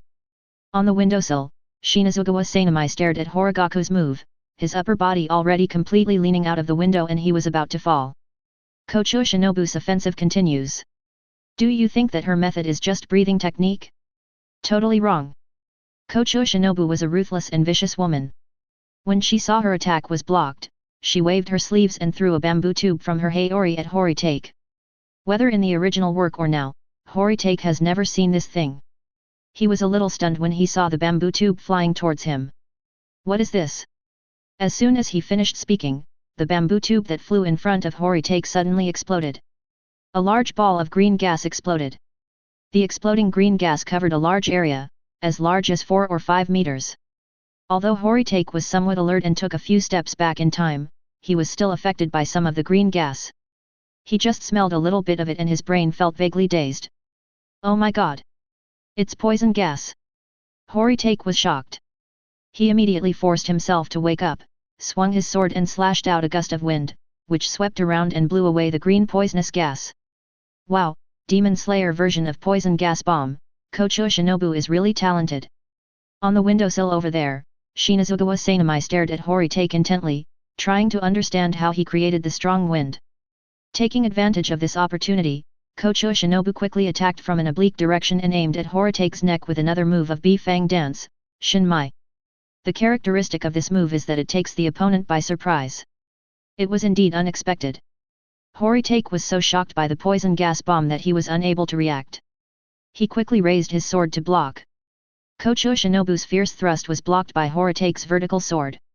Her Nichiren blades rubbed against Horitake's sword, producing violent sparks. Looking closely at Kocho Shinobu's pretty face and cold expression, Horitake nodded secretly. Yes, Kocho Shinobu's thrusts are indeed very powerful. At this moment, Kocho Shinobu and Kaigaku looked at each other. You don't think that the two of them looked at each other and sparks of love flew, do you? I'm sorry, I wouldn't arrange such a vulgar plot, and Sister Shinobu is not the kind of woman who is blinded by love. When Kocho Shinobu and Kaigaku looked at each other, she smiled brightly and turned her head quickly. When Kocho Shinobu turned her head, she swung the Kocho hairpin on her head, and the mechanism inside the Kocho hairpin was activated, and a tiny golden needle shot out from Kocho Shinobu's hair. It shot directly into Horitake's eyes. Oh my god! At this moment, Horitake exclaimed in his heart. His scalp was numb. His back felt cold. Although such a ruthless Sister Shinobu is also very attractive, but... Sister Shinobu, who did you learn these things from? You don't have these things in the original book. Because the distance between the two was very close and the golden needle was very fast, Horitake had very little chance to dodge. Horitake could only try his best to tilt his head and barely avoid the golden needle. Oh my god, this is too dangerous. If Horitake had reacted a little slower, this golden needle would have pierced Horitake's ear. The round between Kocho Shinobu and Horitake ended, and the two quickly dodged and distanced themselves. Horitake couldn't help but complain, Sister Shinobu. Are you really planning to kill me? Kocho Shinobu holds up the Nichiren blades, smiling like 100 flowers blooming, Horitake-san, I have great faith in you. I believe you can dodge it. In the space of just 2 sentences, Kocho Shinobu and Kaigaku rushed towards each other again, fighting with each other in a crackling manner. The flashes of swords and sabers kept intersecting and colliding, making it a feast for the eyes. In between the fights, Kocho Shinobu and Kaigaku even had time to flirt with each other. Horitake dodged the stab and slashed with his sword, should I feel honored that Sister Shinobu trusts me so much. Avoiding Horitake's sword, Kocho Shinobu attacked Horitake's lower body intensively, Horitake-san, would you please try to trust me again? Horitake nimbly jumped away from Kocho Shinobu's attack and stabbed her in the head, still coming? I think Sister Shinobu shouldn't be a swordsman, she should be an assassin. Sometimes I also think I'm suited to be an assassin. Kocho Shinobu blocked the knife, did a split, showing her extremely flexible body, and kicked Horitake's throat with the toes of her right foot. Horitake was already alert and retreated with his neck shrunk. As expected, when Kocho Shinobu kicked with the toe of her right foot, a blade popped out from the tip of her shoe and pierced Horitake's throat. Fortunately, Horitake dodged in time and Kocho Shinobu missed the attack. But even so, Horitake still felt a chill in his throat. Kaigaku was familiar with this move, as Tomioka Gyuho almost got hit by it in the original novel, but the difference was that Tomioka Gyuho almost got hit by Kocho Shinobu's heel, while Kaigaku almost got hit by Kocho Shinobu's toes.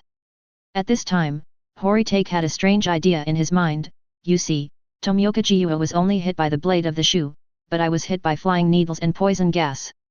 Does this mean that Sister Shinobu values me more? Well, this logic makes sense. Thinking of this, Horitake reached out and grabbed Kocho Shinobu's calf, and threw her into the air with Kocho Shinobu screaming ah ah. Horitake was also a little angry.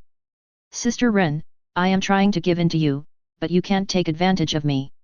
While Kocho Shinobu was thrown into the air, unable to keep his balance and without a foothold, Horitake gathered his strength and slashed forward fiercely. Swift wind sword technique, step forward and slash. Horitake's body seemed to merge into the gust of wind, rushing in front of Kocho Shinobu in an instant, and slashing with his sword. The whistling sword energy, accompanied by the strong wind, swept towards Kocho Shinobu who was in midair and had not yet landed. The other 5 girls watched the fight in amazement. Shinazugawa Sanami stared without blinking. Chapter 87. The sword energy gust that Horitake slashed out with his sword swept towards Kocho Shinobu in midair. Kocho Shinobu could only stare wide-eyed and use the Nichiren blades in his hands to block Horitake's sword energy. His body was helpless and had to bear the gust of wind that swept in his face. With a muffled groan, Kocho Shinobu was blown away by the compressed strong wind, and was blown nearly 10 meters away in an instant. Coincidentally, the place where Kocho Shinobu was standing at this moment was the roof of the butterfly house. Kocho Shinobu put away his usual smile, a cold light flashed in his eyes, and he jumped on the roof and rushed towards Horitake, breath of insects, dance of centipedes, belly of centipedes. Kocho Shinobu stepped on the ground, and every time she stepped on it, it created cracks and vibrations. Her movements were like a centipede or a snake, winding in all directions, disrupting Horitake's sight and ready to attack him at any opportunity. After fighting for this long, Horitake could see Kocho Shinobu's fighting style. There is no doubt that Kocho Shinobu is not good at slashing, but she has made various tricks with stabbing and poison. In addition, her speed is extremely flexible, so Kocho Shinobu's fighting style is to disrupt the enemy with extremely flexible movements first, and then take the opportunity to kill with one blow. Using your strengths to your full potential, this is Kocho Shinobu. Who says Kocho Shinobu is the weakest among the pillars? It's not certain who will win if they really fight. Horitake looked around, searching for Kocho Shinobu's true form amid her dazzling agility, while at the same time being on guard against her trying to poke a transparent hole in his body at any time. This is no joke. If Kocho Shinobu can do this, she might really do something ruthless. Wasn't there a news story a long time ago about a girl studying medicine stabbing her boyfriend dozens of times, but each knife avoided vital parts, so when the hospital examined the injury, it could only be determined as a minor injury. Kocho Shinobu was good at medicine and certainly good at anatomy. If she wanted to poke a transparent hole in Horigaku's body without hurting his vital parts, Horigaku felt that it would not be a difficult task. In order to prevent transparent holes from actually appearing on his body, Horitake decided to be more serious. Although I can still see Kocho Shinobu's attack trajectory, but Horitake still opened his clairvoyance. Using his psychic vision's super strong dynamic vision, Horitake saw Kocho Shinobu's attack pattern at a glance. I'm sorry, Sister Shinobu, I'm going to use my ultimate move to get rid of you in one move. Swift Wind Sword Technique, Wild Wind Absolute Slash. Horitake took a deep breath, aimed at Kocho Shinobu, and slashed at her with his sword, ready to strike. This slash directly created a howling and violent storm. The terrifying violent storm airflow hit Kocho Shinobu directly. Kocho Shinobu was caught off guard and was hit head-on by the gale of absolute slash. She could only hold up her sword to defend herself, and then, she was completely blown away by the terrifying gale and storm. The Kocho Shinobu that was blown away spread out its haori in the air, looking very pitiful, just like a Kocho that was swept by a strong wind. The power of this move was too great, and Kocho Shinobu was unable to block it for a moment. By the time she reacted and wanted to escape from the gale of absolute breath, she had already been attacked by the fierce wind sword chi and her whole body was numb, leaving her unable to resist. Coincidentally, there was a large field of flowers behind Kocho Shinobu. The strong wind swept Kocho Shinobu and blew into the flowers. Countless flying flowers rushed into the sky and lingered around Kocho Shinobu. At this moment, Kaneo, who was watching the game nearby, was stunned.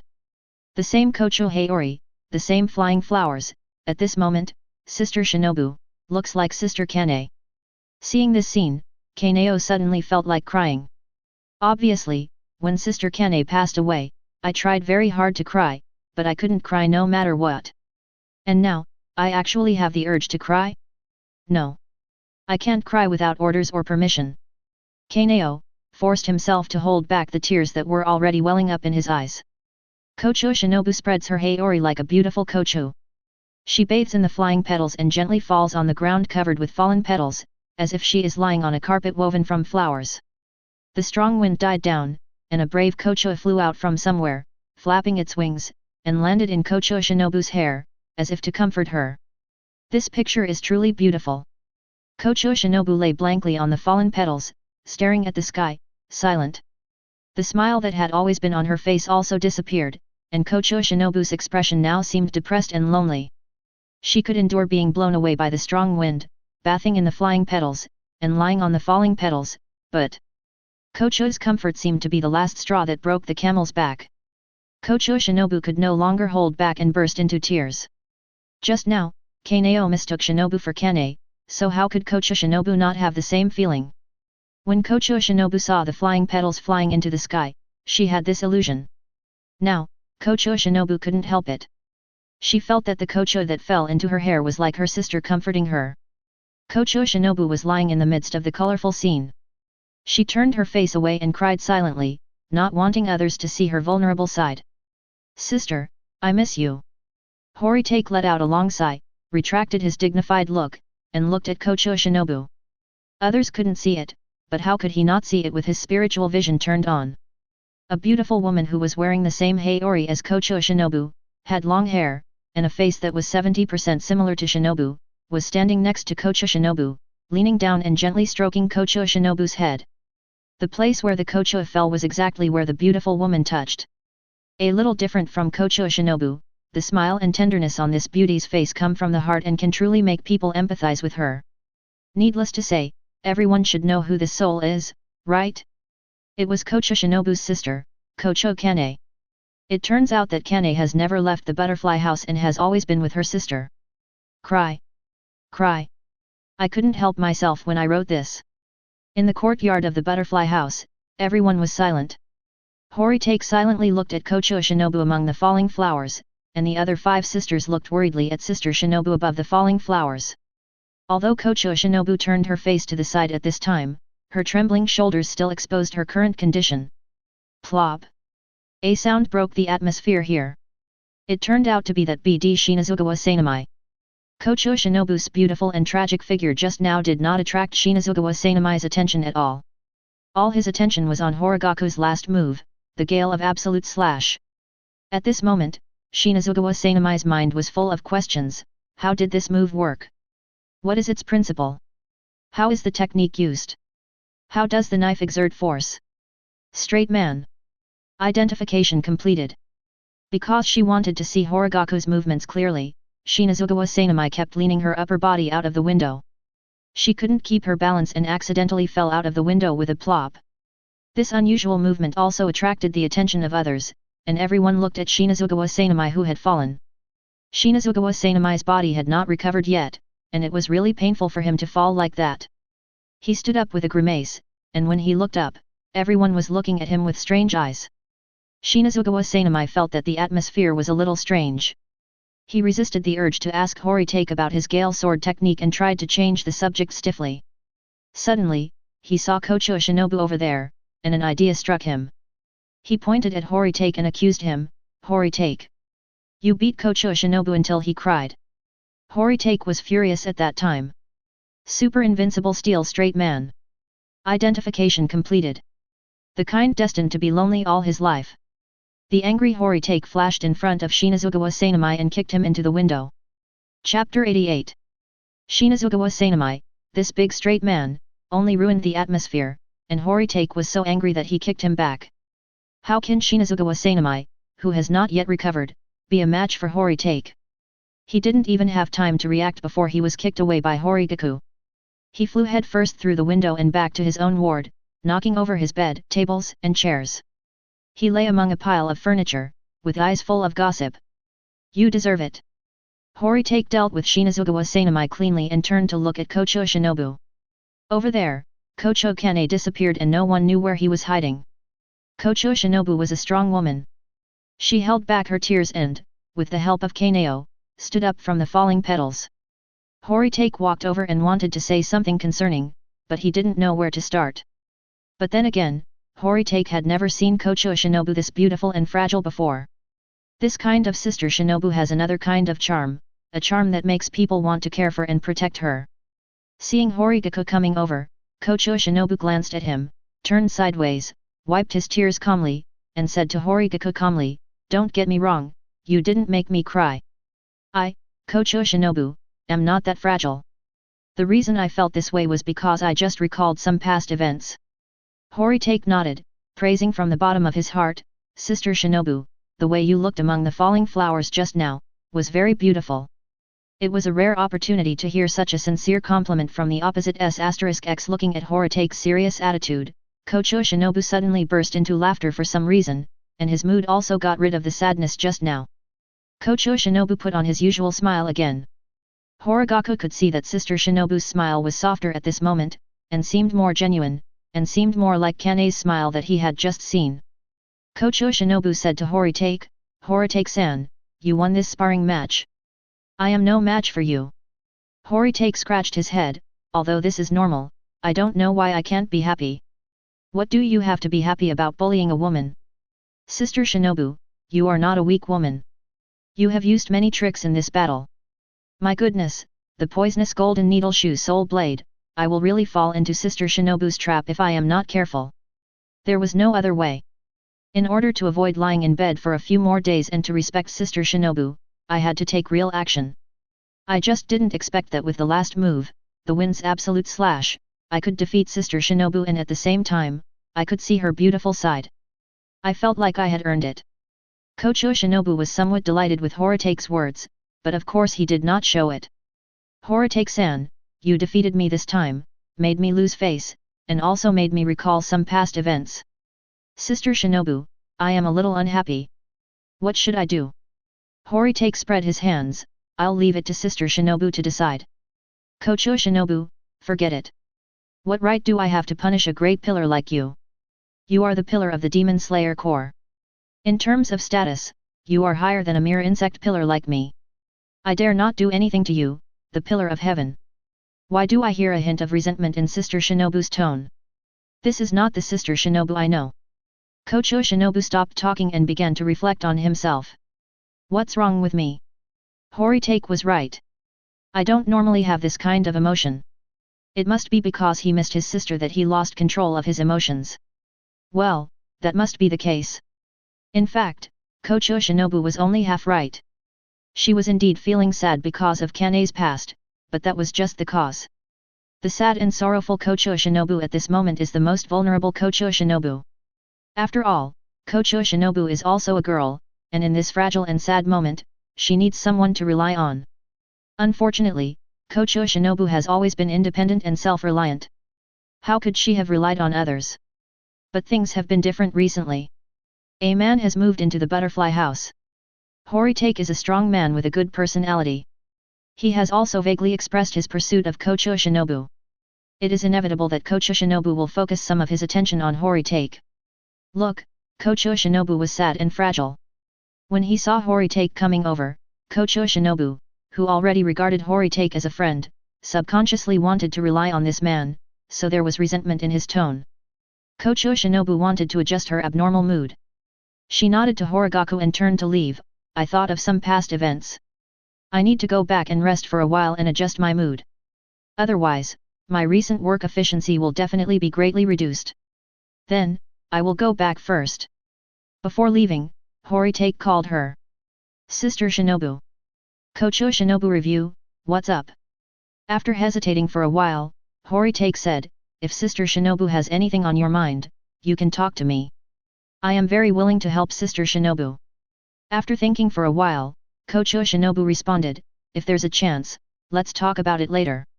Just like that, accompanied by Kaneo, Kocho Shinobu was about to enter the butterfly house. Unexpectedly, the BD Shinazugawa Sanamai comes to ruin the atmosphere again.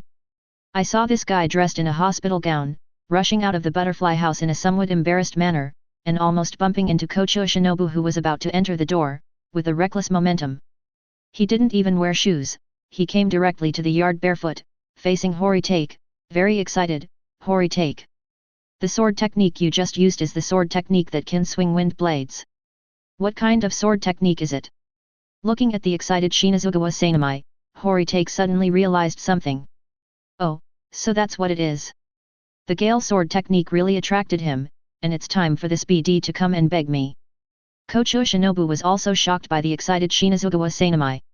She did not go into the house for the time being, but stood in the corridor with a few girls, watching the scene happen. Facing Shinazugawa Sanamai, Horitake was calm and indifferent. Oh, you mean that? It's another set of swordsmanship I know, called the Gale swordsmanship. Teach me. What? Teach me. Shinazugawa Sanamai was even more excited, almost impatient. He stood in front of Horitake and shouted, please teach me the Gale sword technique. This sword technique is of great use to me. After I learn this set of sword techniques, my strength will definitely be further enhanced. If I can combine this sword technique with my wind breathing, I will probably surpass Hajime Kyume and become the strongest member of the Demon Slayer Corps. Horitake looked at him expressionlessly, as if saying, are you kidding me? Sure enough, seeing Horitake, Shinazugawa Sanemi's momentum was not as strong as before. Well, maybe I'm not as good as you yet, but sooner or later I will surpass you. Horitake snorted, anger rising in his heart. He raised his fist and punched Shinazugawa Sanemi in the face. He knocked the guy out. Similar to the previous kick, Shinazugawa Sanemi's injured body was completely unable to react, let alone dodge, and was knocked flying and fell to the ground. Shinazugawa Sanemi covered one of her panda eyes and cursed, "Are you crazy? You are crazy." Horitake frowned and shouted angrily, "Is this your attitude of begging for help? Now you are asking me for advice. You are begging me. What kind of attitude is this of self-righteousness, superiority, and rebelliousness? Is this your attitude of asking for advice humbly? With your shitty attitude, why should I teach you the Gale Sword technique? I owe you what I owe you. I really don't know where you get the courage or the idea to yell at me. Believe it or not, I would teach it to a dog, not to you." Chapter 89. I would rather teach a dog than you. This sentence can be said to be the ultimate insult. Upon hearing these words, Shinazugawa Sanemi was about to explode and fight with Horitake immediately, and even had the urge to bite Horitake to death. However, Shinazugawa Sanemi is the wind pillar after all, not an ordinary person, so he suppressed his anger. Actually, when you think about it, Shinazugawa Sanemi's attitude just now was really bad. That was not an attitude of begging for help at all. Shinazugawa Sanemi knew that she was wrong in the first place. In addition, he was no match for Kaigaku. Shinazugawa Sanemi covered his panda eyes, without any reaction or movement. If you need help from others, you should be humble. Although this is completely inconsistent with Shinazugawa's rebellious and violent nature, there is nothing that can be done about it. Knowing this, Shinazugawa Sanemi could only calm down her anger and cool down her temper. Kocho Shinobu and other girls in the corridor were stunned by the conflict between the pillars. The slightly older ones, Zayakui and Kaneo, were fine, but the three sisters with big eyes were completely frightened. They sat in the corridor, not daring to say a word, and watched the situation unfold quietly. Kocho Shinobu watched this scene with some worry. Shinazugawa has a bad temper, and Kaigaku is not an easy person to deal with. If the two of them really start fighting each other, it will cause internal discord within the Demon Slayer Corps, which will be a big problem. Kocho Shinobu looks towards Shinazugawa Sanemi. Shinazugawa was dissatisfied with Kaigaku from the beginning, but was later defeated by Kaigaku cleanly. This dissatisfaction turned into dissatisfaction, so his attitude towards Kaigaku has always been bad. Kocho Shinobu looked at Horitake again. Shinazugawa is unhappy with Horitake, so it is normal for Horitake to hate Shinazugawa because of this. However, Kocho Shinobu always feels that there are more reasons why Horitake hates Shinazugawa, as if there are other reasons. Strange, what could it be? Did they have any connection before? Did they have a grudge against each other? There is actually no grudge or hatred between the two. The reason why Kaigaku dislikes Shinazugawa Sanemi so much and even hates her a little bit is entirely because of the plot in the original work. In the original work, after the battle at Spider Mountain, the fact that Tanjiro brought Nezuko, the ghost sister, was completely exposed. Afterwards, the Demon Slayer Corps held a meeting to try Tanjiro and Nezuko. During the meeting, the BD Shinazugawa Sanemi stabbed Nezuko several times. He also used his thin blood constitution to lure Nezuko into cannibalism in order to strangle Nezuko to death. Can Horitake tolerate this? When Horitake saw this scene in the anime, he wanted to tear Shinazugawa Sanemi to pieces. Now that he has traveled through time, even though this incident has not happened yet, it does not prevent Horitake from hating Shinazugawa. Fortunately, this incident has not happened yet. If it had happened, Kaigaku would definitely stab Shinazugawa Sanemi a few times, even though there are rules of the Demon Slayer Corps. In addition, since Shinazugawa Sanemi had provoked him before, Kaigaku hated Shinazugawa even more. This time, he displayed his Gale Sword skills in front of Shinazugawa Sanemi in order to lure Shinazugawa Sanemi out, make him beg him, and make him bow his head and be humble, so as to relieve Horitake's hatred. I just didn't expect that this guy was so unconscious, coming here to ask for advice and being so unruly. Horitake couldn't stand it anymore and gave him a panda eye. Kaigaku also decided in his heart that if Shinazugawa Sanemi still had this attitude, he would never teach him the Gale Sword technique in his lifetime. Looking coldly at Shinazugawa Sanemi, Horitake waited for his next reaction. Shinazugawa Sanemi seemed to have understood the current situation. He staggered to his feet, looked at Horitake, walked over, and then He bowed to Horitake and said in a sincere tone, "Please. Horitake. Please teach me the wind sword technique." Horitake nodded secretly. This attitude was quite good and his mood improved a little. However, this attitude was not enough to satisfy Horitake. Horitake just stood in front of Shinazugawa Sanamai, not letting him stand up, just standing there with a haughty tone, "Not enough. Not enough." Shinazugawa was startled, raised his head and stood up, glaring at Horitake. Soon, Shinazugawa Sanamai held back again, took a deep breath, and said to Horitake seriously, "My attitude is already very sincere. Please. Please teach me. I know that my previous provocation made you unhappy with me, and I also know that you dislike my personality, but at least I am serious and sincere in seeking advice. Please." This time, Shinazugawa Sanamai's attitude was much lower, but Kaigaku still didn't feel relieved. He said to Shinazugawa, "You know, my hometown is China, right?" "I know. What's wrong? Do you know what kind of gift is needed to learn skills from others in our hometown? What kind of procedures are required? It's not something you can just do casually like that." Now, Shinazugawa Sanamai is a little confused. Then, what kind of gift should it be? What's the procedure? I don't know much about a lot of the red tape, so I just waived it, but the most important point cannot be waived. What is it?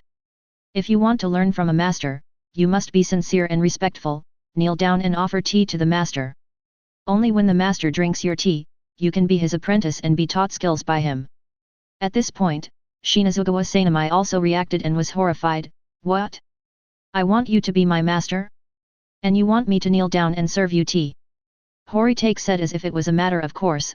"What's wrong?" Although the prejudice in China is not as serious as in Japan, it still exists. The skills of the master are meant to be passed down. My Gale Sword technique is, of course, a unique martial art. You and I are not related at all, so how can it be easy for me to teach you? If you want to learn the secret technique, you must kowtow and become my disciple." But, Shinazugawa Sanamai said angrily, "I'm older than you, how can I become your disciple? Why can't you take me as your master?" Therefore, the disciple does not have to be inferior to the teacher, and the teacher does not have to be better than the disciple. There are differences in the order of learning the truth, and in the specialization of skills. That's all. Horitake opened his mouth and spoke a famous passage of sacred words, shocking everyone present. Horitake himself was a little pleased with himself, and for some reason, these words just came out of his mouth. "I had basically returned all the ancient Chinese texts I had memorized in high school to my teacher, but I didn't expect that some of the famous quotes in them were still deeply engraved in my mind, and they automatically came out at the critical moment." When confronted with the famous sayings of the ancient sages, Shinazugawa Sanamai, an uneducated guy, of course remained silent and unable to refute. After a while, he grunted and said, "Anyway, this, worshipping a disciple, kneeling down, serving tea." Horitake also knew that it was difficult for Shinazugawa Sanamai, so he very kindly lowered the difficulty. "Forget it. This isn't China after all, and I can't stick to the rules. Shinazugawa, I see you really want to learn, so you don't have to become my disciple. I don't want that title either. All you have to do is kneel down and beg, and I will teach you the wind sword technique." This. Shinazugawa was still in a dilemma. Shinazugawa Sanamai actually had to kneel down and beg this BD. He felt extremely dissatisfied and humiliated. However, he really wanted to learn. Thinking about what happened to him, his murdered family, his mother who turned into a ghost, and his younger brother, when he thought about all this, Shinazugawa Sanamai felt infinite hatred in his heart. This is the hatred towards ghosts and the determination to kill all the evil ghosts in the world. As long as he learns the Gale Sword technique and increases his strength, he will definitely be able to kill more ghosts. Shinazugawa Sanamai was making up his mind. Horitake stood calmly in front of him, and Kocho Shinobu in the corridor watched the scene with concern. Chapter 90. Kocho Shinobu watched this scene with concern. Shinazugawa Sanamai was in a great struggle, and Horitake was sitting on the Diaoyute. At this time, Kocho Shinobu in the corridor gave Horitake a look, meaning, "Don't go too far." I don't know when Horitake and Kocho Shinobu developed such a high level of tacit understanding. Horitake understood Kocho Shinobu's look at a glance and gave her a reassuring look in return. At this moment, Shinazugawa Sanamai had finished struggling in her heart. "Isn't it just face? Isn't it just dignity? These things are nothing in front of his hatred for ghosts and his determination to kill ghosts. Shinazugawa Sanemi has decided that no matter what, she must improve her strength. Just by kneeling down and begging, he, Shinazugawa Sanemi, gave it his all. Taking a deep breath, Shinazugawa Sanemi's eyes changed from fierce to firm. He looked at Horitake, the man he didn't like, and spoke in a high and solemn voice, "Okay. Master Horitake. Please look. I, Shinazugawa Sanemi, beg you to teach me the wind sword technique, please." As she said this, Shinazugawa Sanemi was ready to kneel down in front of Horitake with the momentum of abandoning everything. Looking at Shinazugawa Sanemi's actions, Horitake finally felt relieved. Just when Shinazugawa Sanemi's knees were about to hit the ground, Horitake reached out, grabbed his shoulders, and lifted him up. "Everyone, although it is satisfying to make Shinazugawa Sanemi kneel down, we really can't make him kneel down completely. If they kneel down for real, Horitake and Shinazugawa Sanemi will no longer be companions and comrades in arms, and who knows what bad things will happen in the future." In Horikaku's opinion, this level was enough, and humiliating him was enough. After all, in the original work, Shinazugawa Sanemi hurting Nezuko hasn't happened yet, right? Horikaku wouldn't let that happen either. After picking up Shinazugawa Sanemi looked at Horitake in confusion. "What?" Horitake smiled at Shinazugawa Sanemi, "Nothing, I just suddenly felt that there's no need to do this. It's enough if you have the intention." Real. Kocho Shinobu and Shinazugawa Sanemi breathed a sigh of relief at the same time. Shinazugawa Sanemi was relieved because they didn't have to kneel anymore, and Kocho Shinobu was relieved because fortunately there was no rift between the two of them, and there would be no discord within the Demon Slayer Corps in the future. Not only were they relieved, but the other 5 sisters present also relaxed a lot. They didn't see it that deeply, but they all vaguely felt that if Shinazugawa Sanemi was really forced to kneel down, the nature of the matter would change. Fortunately, Lord Horitake is a man of propriety, the 5 girls thought. Horitake looked like a master teaching his apprentice when facing Shinazugawa Sanemi. "I learned the Gale Sword technique from a man called Gale Swordsman. This sword technique is extremely powerful. When combined with your breath of wind, it will probably have a magical effect. Since you sincerely want to learn, I will teach it to you. After you learn it, please use this sword technique to kill more evil spirits, and do not bring disgrace to this sword technique and the reputation of that swordsman." Shinazugawa Sanemi also became serious and nodded seriously after hearing what Horikaku said. At this time, Horitake said, "Well, Shinazugawa, your body hasn't fully recovered yet, so it would be difficult for you to practice swordsmanship now.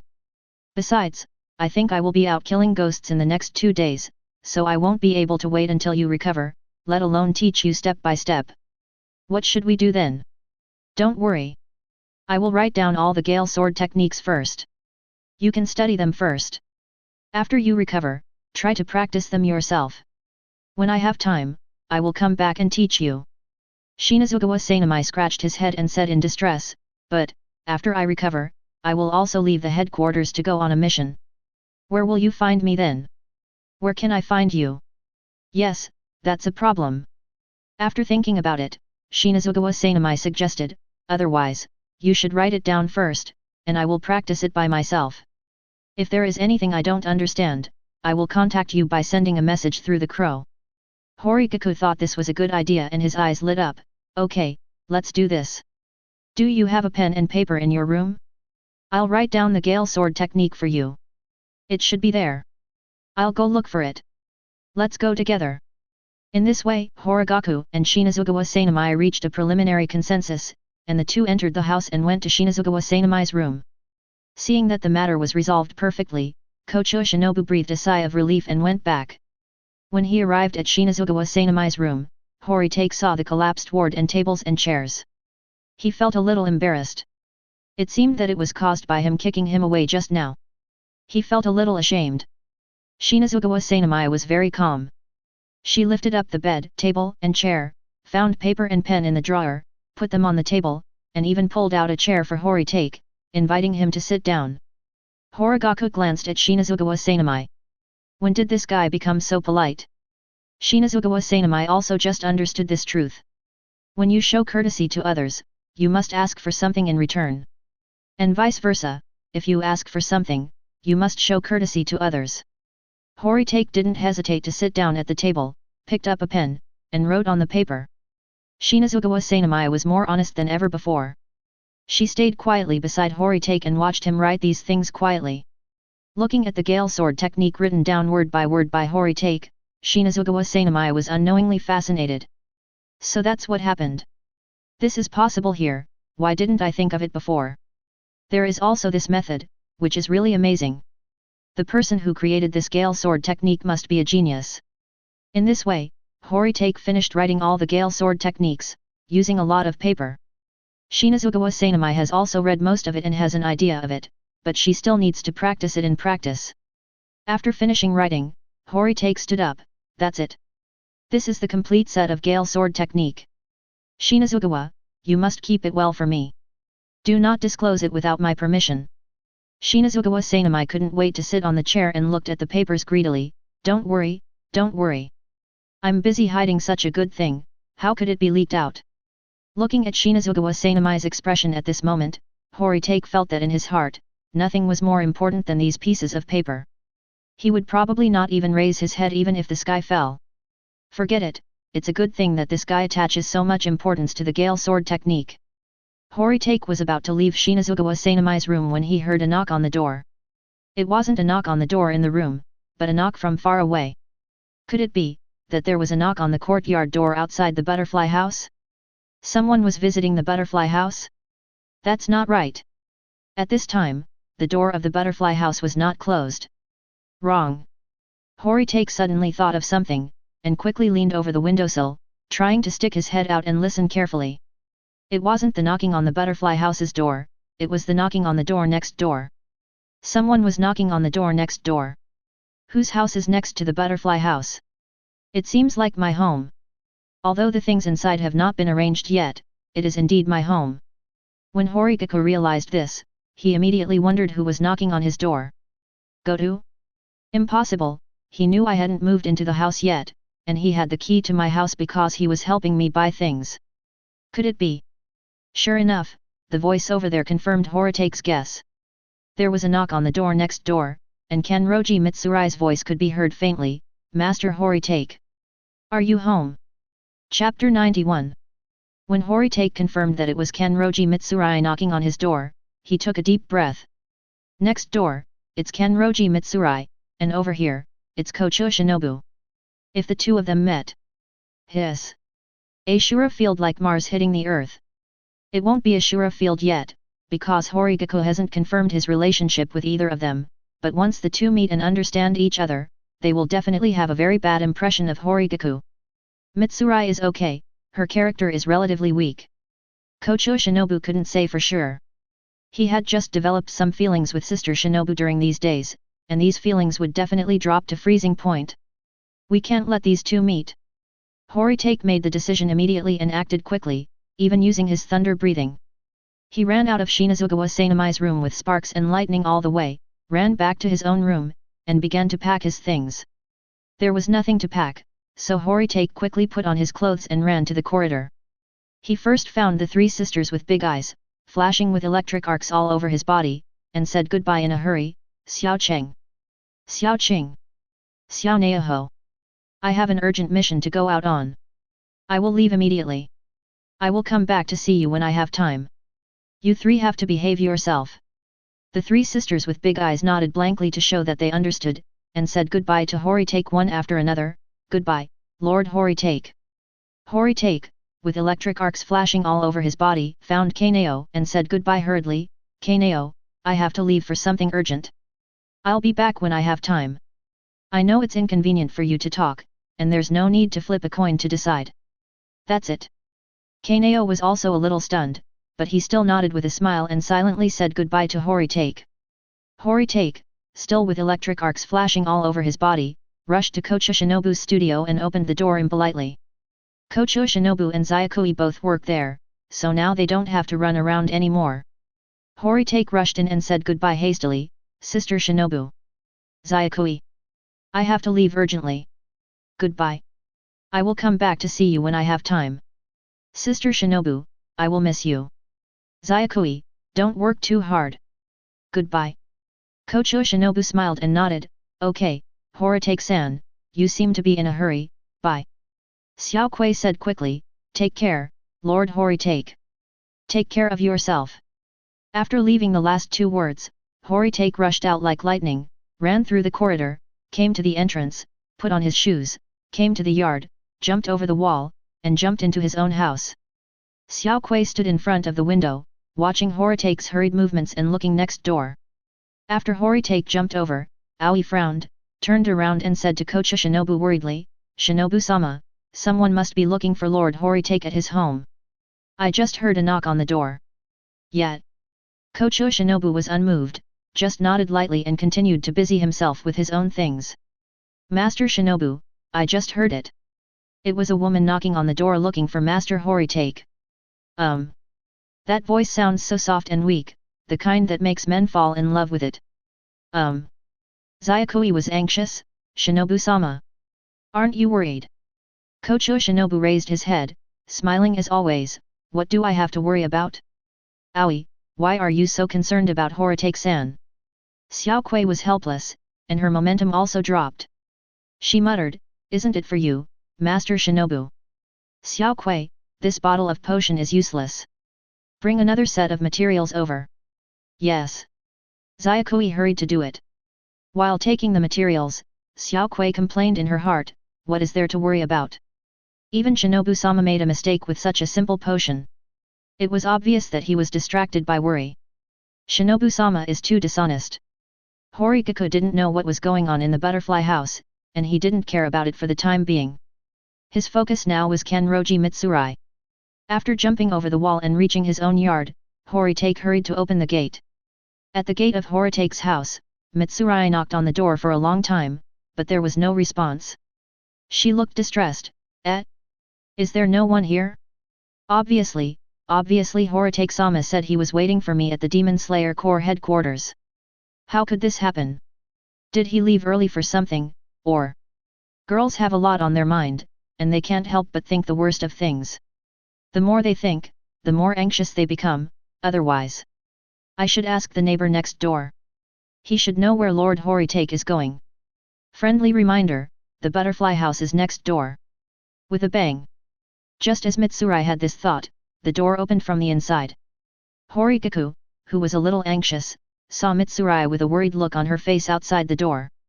He immediately breathed a sigh of relief and looked at Mitsurai with a smile, his attitude very friendly. I'm sorry, Mitsurai. I was delayed by some other things. It was really rude of you to knock on the door for so long. When she saw Horitake, Mitsurai was surprised, her cheeks turned pink, and for some reason, she felt a little flustered. Mitsurai greeted him weakly, Master Horitake, no, Master Tenju. We haven't seen each other for a while, why are Mitsurai and I so distant?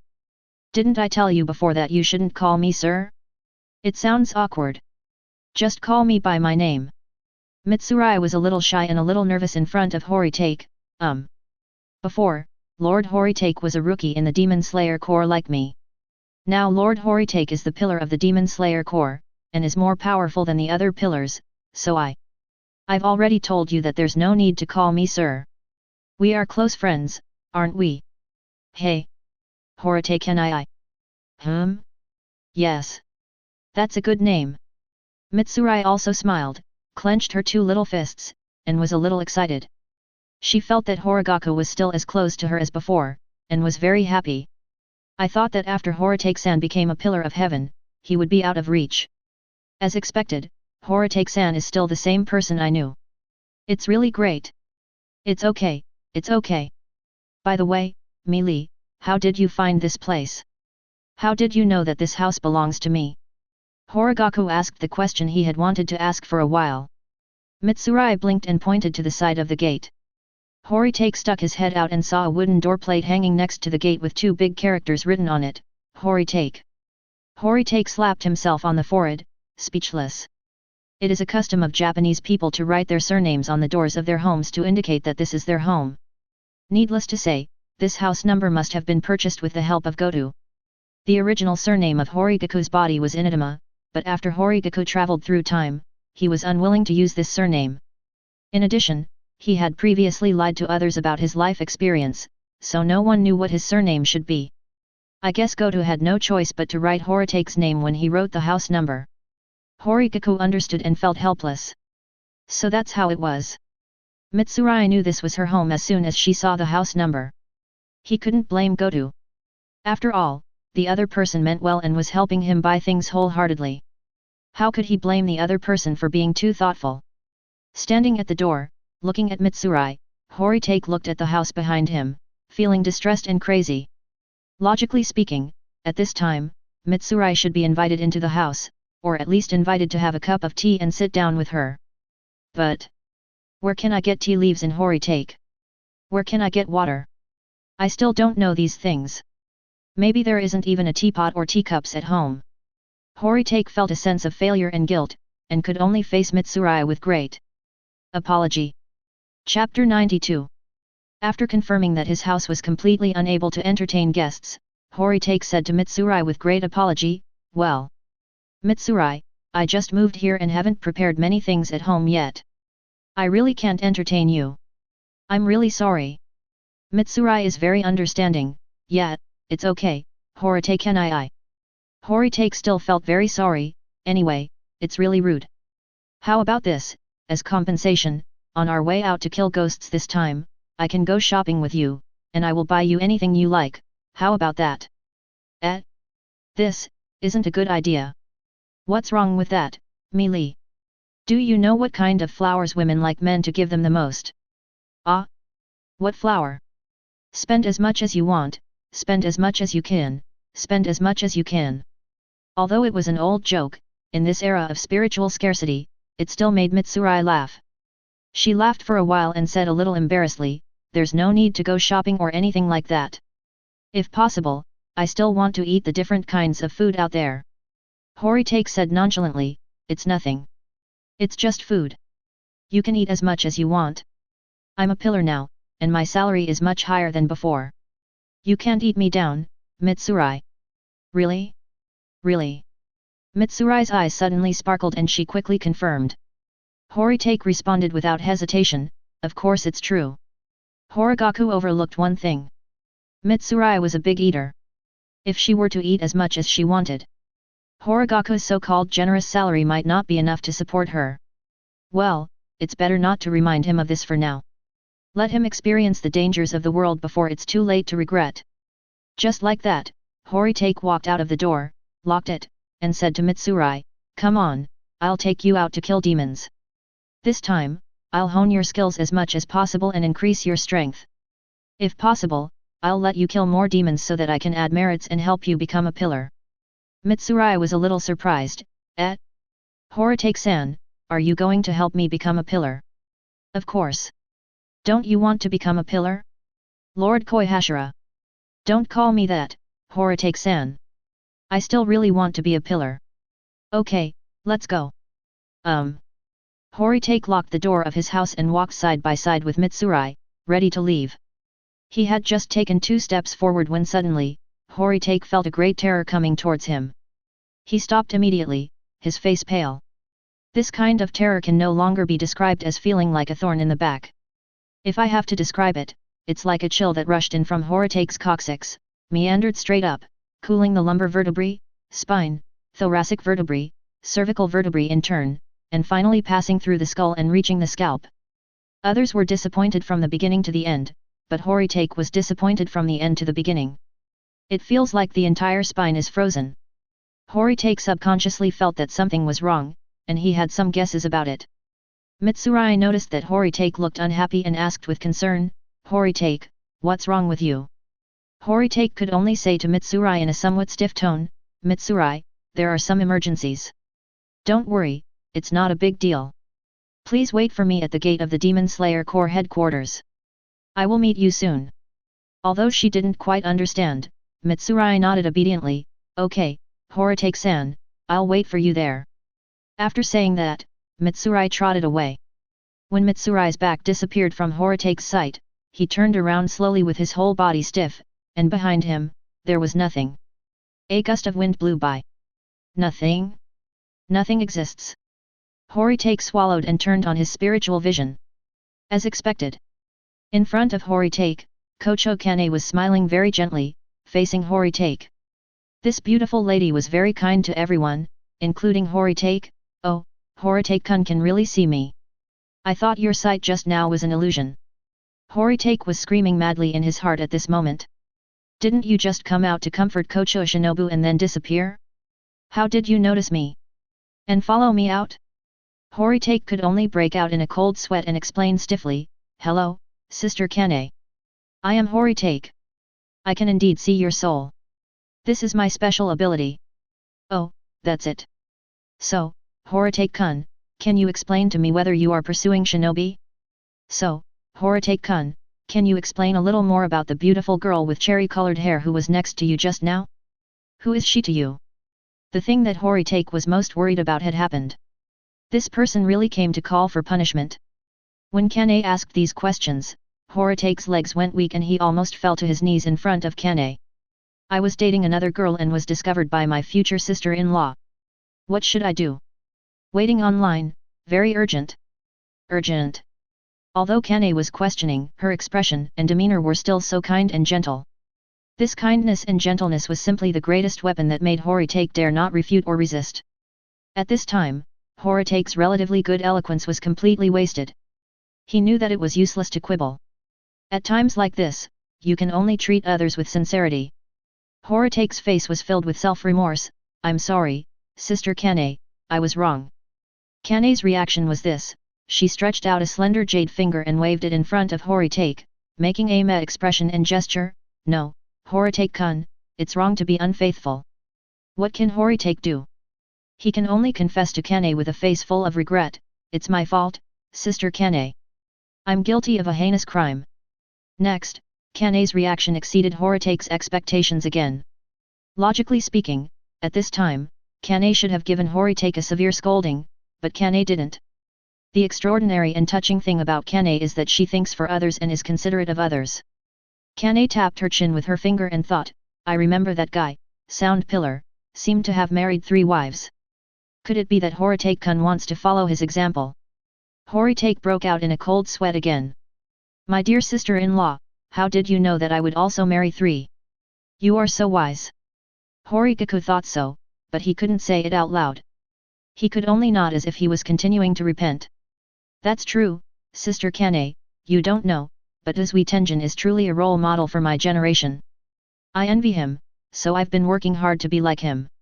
I'm sorry, Sister Kane, but if I have to give up any of them, I can't agree. This is almost my lifelong dream. Is that so? Chanahui looked considerate. From what you said, it seems you have more than 2 targets. That's 3, no more. So, Shinobu is one of your targets? And that girl just now? Horitake nodded, looking as if he was ready to kill him or chop him up and leave it to him. By the way, Kocho Kane is now a ghost, so even if she wants to deal with Horitake, she can't. So Horitake was just acting nice in front of Kane. Kocho Kane thought about it for a while with some distress, and finally made a decision by gently pounding his fist into his palm. Chapter 93. Kocho Kane made the decision. Yoshi. Let's decide this. Horitake was a little panicked. He was waiting for Kane's judgment, although it would be useless even if Kane disagreed. Kane said to Horitake seriously, Horitake-kun, regarding the matter between you, Shinobu, and the other girls, I have decided not to care about it. Ah. Kaigaku really didn't expect that Kane's answer would be don't care. Isachini spread her hands and said helplessly, I can't help it. After all, I'm already dead. Although I'm worried about everyone in the butterfly house who has never achieved Buddhahood, I'm already dead after all. I can't interfere with the choices of the living. Even if Horitake-kun is a little unfaithful, there is nothing I can do about it.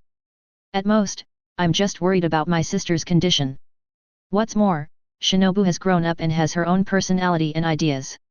Even if I were still alive, I couldn't interfere with her choices at will. If Horitake-kun can really impress Shinobu and really treat Shinobu well, why should I refuse? If Shinobu can really find his own happiness, as his sister, I can only wish him well. As for your being a bit fickle, I can't help it, this is how the times are, as long as you are still nice to Shinobu, I can only turn a blind eye. Horitake was moved by Kane's understanding when he heard these words. Sister Kane, you are so open-minded. You are so reasonable. Thank you so much. Don't worry, I am sincere to Sister Ren and will never hurt her feelings. If I really gain Sister Ren's favor in the future, I will definitely take responsibility to the end, accompany her forever, and make Sister Ren happy. This is my promise to Sister Kane. Horitake's words were solemn and serious from the bottom of his heart. Kane smiled, and her smile was very gentle. Well, I believe you. At this time, Kane thought of something else, and she said to Horitake with some concern, since you like Shinobu, please pay more attention to her in the future. Since my death, I found that Shinobu's mental state was a little abnormal, and judging from Shinobu's recent actions, I always feel that Shinobu might do something pretty amazing in the future. I hope you can make Shinobu happy and not make her so tired and push herself so hard. Speaking of this issue, Horitake also became serious. Knowing the plot, he certainly knew what Kocha Shinobu would do in the future. It was beyond description as shocking, it was simply. In the original novel, Sister Shinobu would abandon everything and do whatever it takes, even using drugs to transform her body into a poisonous person, and finally feed Doma herself and poison him to death. It reminds me of the scene in the original book where Sister Shinobu was eaten by Doma. Horitake gasped, feeling a heart-wrenching pain. This kind of thing can't happen. It absolutely can't happen. Now that I have myself, it will never happen. Doma must die, even though death is too easy for him. I must also dispel this idea of my sister as soon as possible. Nodding, Horitake promised Kane, I will take good care of Sister Shinobu's mental state. As for Doma, I will kill him too. To avenge Sister Kane. Hearing this, Kane smiled, a gentle and friendly smile, like a blooming flower, brilliant and charming. Thank you, Horitake-kun. Now go kill the demons, Horitake-kun. Goodbye. After saying this, Kane disappeared from in front of Kaigaku and returned to the butterfly house. With a sigh of relief, Horitake looked in the direction of the butterfly house, then turned and left. When they arrived at the gate of the Demon Slayer Corps headquarters, Horitake met up with Mitsurai there, and the two left the Demon Slayer Corps headquarters together. When Horitake and Mitsurai left the mountains, Horitake instructed his crows, I will ask the Demon Slayer Corps for information about the surrounding demons. I will follow the information and kill as many demons as I can until they are all gone. Horitake was full of murderous intent. Mitsurai, who was standing by, was not frightened by Horitake's murderous aura. Instead, she thought that Horitake was so cool and handsome. So attractive. She accidentally fell into a state of infatuation again. Mitsurai agreed with Horitake's murderous intent. Their mission on this trip is to kill ghosts, and the more murderous intent they have, the better. Just like that, Mitsurai was also infected by Horitake and became murderous. The two of them walked together, killing people along the way. Time passed, the season changed from summer to early autumn, the weather became cooler and the climate became comfortable. The comfortable climate also increased Horitake and Mitsurai's motivation to kill demons. Let's talk about Kaigaku and Mitsurai's performance during this period. I can't remember the exact number, but there were nearly 100 evil spirits killed by Horitake and Mitsurai. These two really killed as they went, and they didn't let go of any ghosts they met. In this regard, there are rumors within the Demon Slayer Corps. Rumor has it that Lord Tianzu has fallen into a workaholic state recently, and countless ghosts have died at his hands. And this time, Lord Tianzu seems to be accompanied by Mei, which makes killing ghosts more efficient and more terrifying. Wherever the two went, all ghosts were destroyed, all evil spirits retreated, and the momentum of the ghost-slaying corps was greatly increased. Well, as everyone knows, the Japanese's Chiyunibana is ingrained in their bones. Based on these rumors, the Demon Slayer Corps gave Horitake and Mitsurai the title of Very Chiyunibana. Horitake's Chiyuni nickname is, the Demon Slayer Corps' Ultimate Blade. Mitsurai's Chiyuni nickname is, the Persistent Sakura beside Tianzu. At first, when Horitake heard these Chiyunibiu nicknames, he simply couldn't bear to look at them. And the Demon Slayer Corps' sword that reaches all the way to heaven. Since he is the pillar of heaven, he must be related to the sky. Plus, he has been killing demons quite fiercely recently. The combination of the two has created this so-called sword that reaches all the way to heaven. And there's Mitsurai's Chiyunibiu title, and Sakura who's persistent around Tianzu. This Sakura is easy to understand, referring to Mitsurai Sakura's pink hair, which is her most eye-catching feature, but what is the persistent cherry blossom? The persistent cherry blossom around me? Did you misunderstand something? It was me who wanted to keep Mitsurai by my side, not her who had been following me all the time. Aren't you guys in the Demon Slayer Corps busy enough? You're dealing with all these things all day long. Believe it or not, I suggest to the leader that you increase your workload. Let you experience the existence of 996, and you will no longer be in the mood for these unnecessary things. But then again, the two of them killed so many ghosts, and about half of them were killed by Mitsurai, and she killed them very quickly and efficiently. The other half were killed by Horitake, but when it was Horitake's turn to kill these ghosts, it was not so quick and easy. These ghosts had to go through a long period of torture before finally dying. It's not that Horitake has become a bit perverted recently and needs to torture ghosts to vent his anger, but it's his duty and he needs to practice. Don't forget, Horitake also promised to help Kaguya get rid of the curse. But he couldn't practice on Kaguya and Kirya, so he had to capture ghosts alive and practice on them to remove the curse. The so-called capture alive. It's very simple. Horitake used his lightning to cripple the demon's limbs.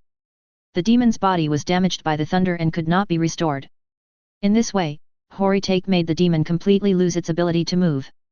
This is called capturing alive. The so-called practice. Even simpler, it is to treat these ghosts as experimental consumables and slowly practice experiments on them. How to practice? Inject lightning into the ghost's body, and with the help of spiritual vision, use the lightning to eliminate the curse in the ghost's body. Horitake's lightning can cause irreversible damage to ghosts. You can imagine the lightning running up and down in the ghost's body. Chapter 94. It is not an exaggeration to use the words running up and down to describe the lightning and thunder in the ghost's body. Horitake discovered some problems when he conducted his first experiment. First of all, it is a problem of control. After one's own lightning is input into the ghost's body, it will inevitably cause damage to the ghost's internal body. Wherever the thunder went, the ghost's muscles, blood vessels, bones, heart, liver, spleen, lungs, kidneys, etc. were inevitably burned by Horitake's lightning. Unfortunately, Horitake's lightning has a restraining effect on ghosts, and once a ghost's body is damaged, it cannot recover. Just like that, the first ghost was electrocuted to death by Horigaku before Horigaku could find the curse in his body. The death of the first ghost was quite miserable. Many parts of his body were burnt black, his eyes rolled back, and he was foaming at the mouth. Even though he was dead and turned into a corpse, his body was still twitching due to the residual electricity. At that time, Horitake looked at the first ghost who died tragically and fell silent. He couldn't help but wonder if those who were electrocuted suffered the same miserable condition. If I try to remove the curse from Kaguya without any practice, then Kaguya, I can't believe what will happen to him. I guess I will be hunted down by the entire Demon Slayer Corps. Mitsurai was watching this scene from the side and her mouth twitched. All in all, the first ghost was destroyed. The reason for the destruction was that Horitake was inexperienced and the lightning he input was too much and too strong. Soon, Horitake captured the second ghost alive and continued the experiment. This time, Horitake was much more cautious, and the lightning he input was very small and weak. Although the ghost was still electrocuted to death, the damage was not that great, and the ghost survived for a long time. Just when Horitake found the curse inside the ghost could not hold on and was electrocuted to death. The second ghost is scrapped. It's okay, it's better than last time. Capture the third ghost alive and continue the experiment. This time, Horitake was more cautious. When the lightning traveled inside the ghost's body, the damage to the ghost was further reduced. The ghost was just twitching all over due to the electricity, but the damage it suffered was not that great. With the help of spiritual vision, Horitake found the curse inside the demon's body and controlled the lightning to attack the curse. To Horitake's surprise, the black curse met the purple thunder, and it was as if it had met its natural enemy. The curse turned around and ran away, fleeing up and down inside the demon's body. Of course Horitake couldn't let it escape, so he controlled the lightning and chased it inside the ghost's body. The cursed one is itself a part of the ghost. It fights on its own and can escape very quickly and flexibly. Lightning is harmful to ghosts in itself, so it is not easy to chase them when fighting away from home. Horitake controlled his lightning and wanted to chase after the curse bind, so he had to increase the power and speed up, and as a result, the ghost was electrocuted to death again. Lessons learned. The experiment continued. The next was the fourth ghost, the fifth ghost, the sixth ghost, the seventh ghost. When he had wasted the 10th ghost, Horitake realized that he couldn't go on like this. The curse was bound within the ghost's body, causing it to run around up and down. The ghost, who was controlling the lightning, had to chase after it. It doesn't matter if the curse runs up and down, it has no effect on the ghost, but if your lightning runs up and down for too long, it will cause more and more damage to the ghost's body. Before the curse catches up, the ghost can't stand it and is electrocuted to death. Should this be replaced by Kaguya? Kaguya's body was weaker, so he couldn't hold on for much longer. We need to find a solution. We can't go on like this. After thinking about it, Horitake came up with an idea. He caught the 11th ghost and started the experiment. This time, Horitake controlled lightning to enter the demon's body, still chasing the cursed one, but there was a difference. The curse appears in the form of black gas, in the form of a gas. Horitake simply turned the lightning he injected into himself into a wisp, like a long thin electric snake. In this way, when chasing and driving away the cursed creature, he could rely on the long electric snake to wrap around and surround the cursed creature. Haha, the 11th time, it worked. Horitake successfully used the lightning snake method to surround the curse inside the demon's body. The next thing is easy. The electric snake turns into a lightning encirclement, controls the curse, and starts to use electric shocks to wear it down. Heavenly thunder is indeed the nemesis of all evil spirits and can indeed dispel curses. However, new problems arose. Even if Horitake surrounded and controlled the curse, he could not destroy it in one fell swoop. Because while the electric shock can dissipate the curse, it will inevitably shock the ghost's internal body, causing harm to the ghost. When Horitake realized this, his face turned grim. Even though he realized that things were bad, Horitake had to do it. He had no choice but to control the lightning and eliminate the ghost's curse in one fell swoop. The curse was broken, but the ghost's body was also severely damaged. The ghost could not bear it and died. The 11th experiment failed. It wasn't a complete failure, at least this time, Horitake managed to get rid of the curse, although the demon also died. This won't work. Even if this method can remove the curse from Kaguya, Kaguya will die because of it. So what's the point of removing it? It's better not to remove it. Keep catching ghosts and keep experimenting. The 12th ghost arrived as promised and began the experiment. This time, Horitake didn't believe in evil. He felt that he wore off the curse too quickly last time, so he had to be careful and take his time this time. In this way, Horitake controlled the lightning with all his strength, spinning it while slowly dissipating the curse, hoping that this would reduce the damage to the ghost's body. But this is contradictory. Whether Horitake dissipates the curse slowly or all at once, it will cause damage to the ghost's body. There is no way around it because this is inside the ghost's body. It's like two strong men are fighting on a battlefield somewhere. Can you expect them not to destroy the battlefield while fighting? No matter whether this battle is short or long, the damage to the battlefield is irreversible. This time, Horitake slowly wore away the demon's curse, but the demon's body still couldn't withstand the stimulation and damage of the lightning, and died. The 12th experiment failed.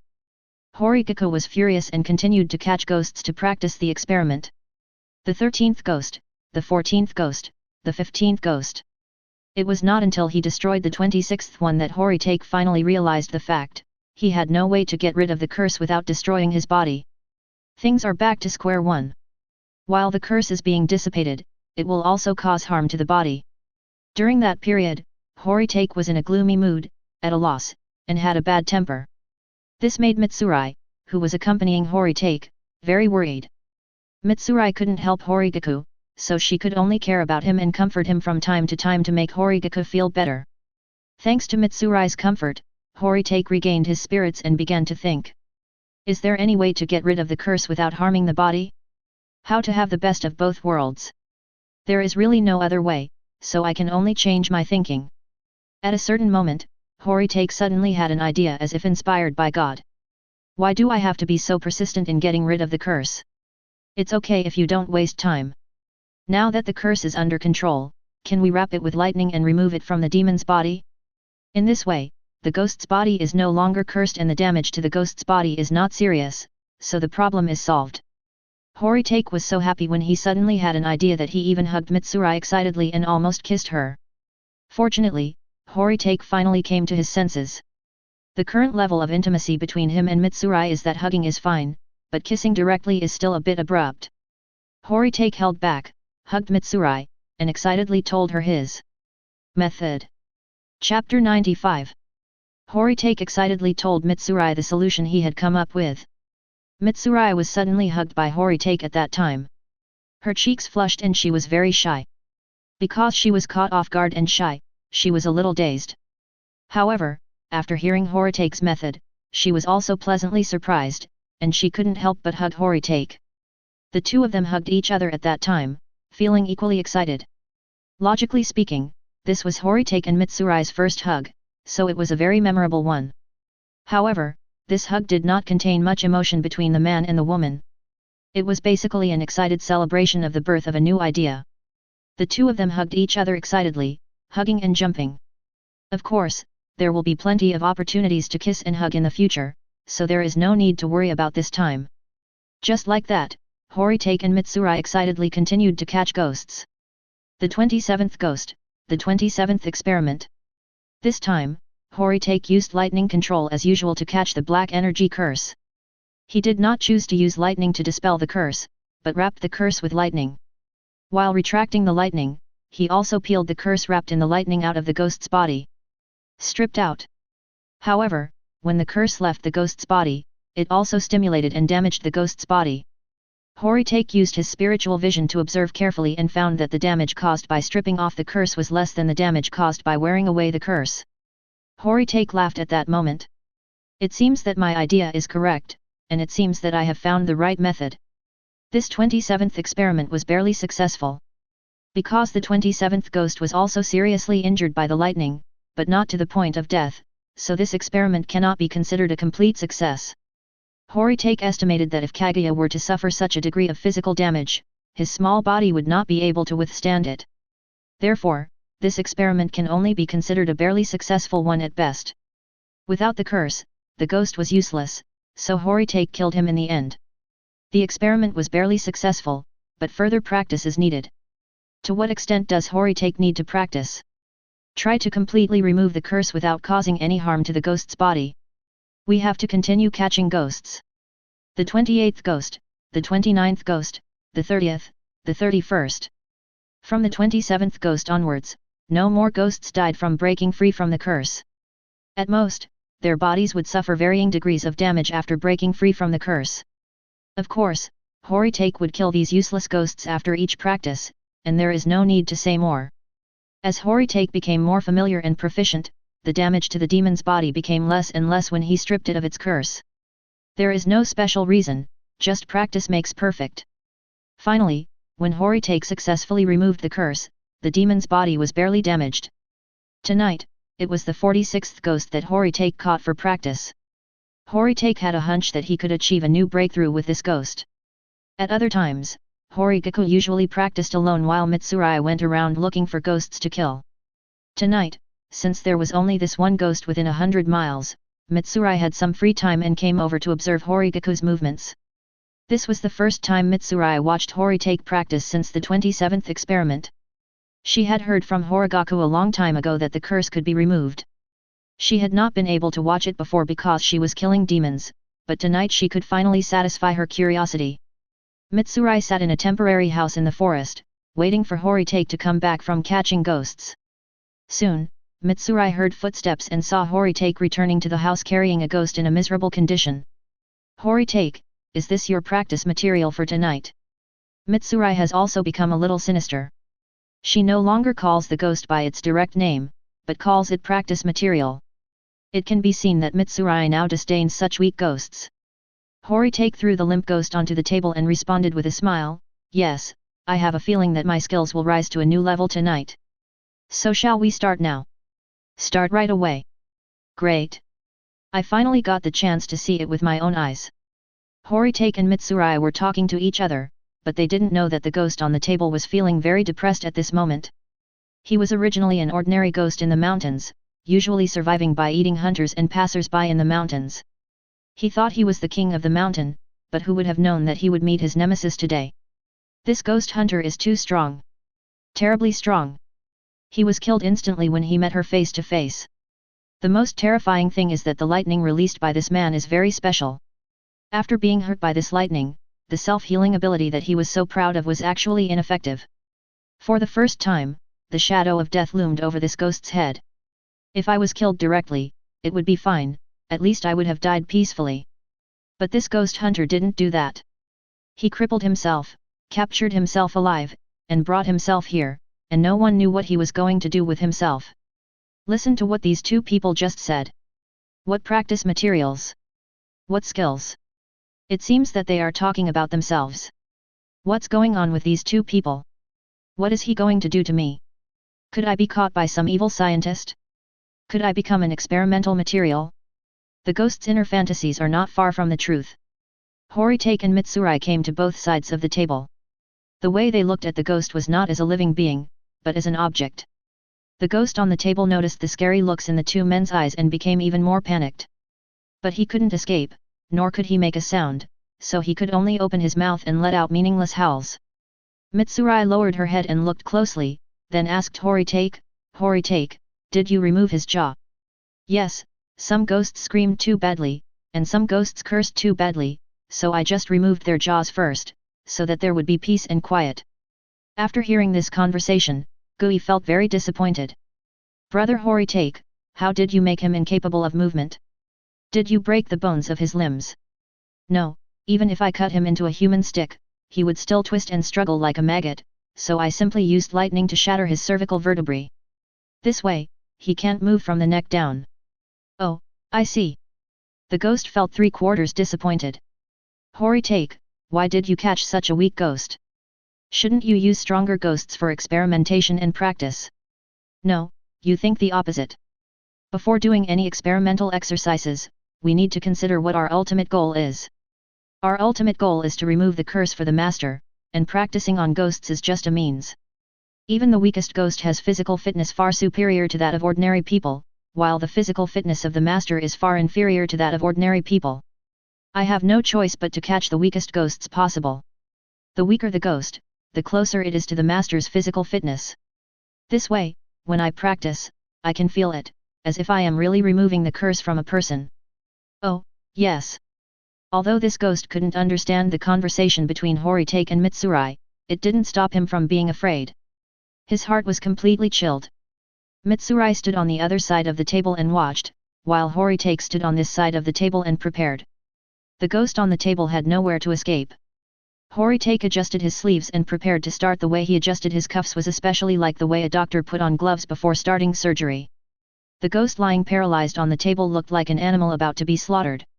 For a moment, the temperaments of the doctor and the butcher intertwined and merged into Horigaku, making Horigaku's temperament even more weird and terrifying. Chapter 96. Horitake rolled up his sleeves, looked at the ghost on the table, and said, "The 46th experiment officially begins."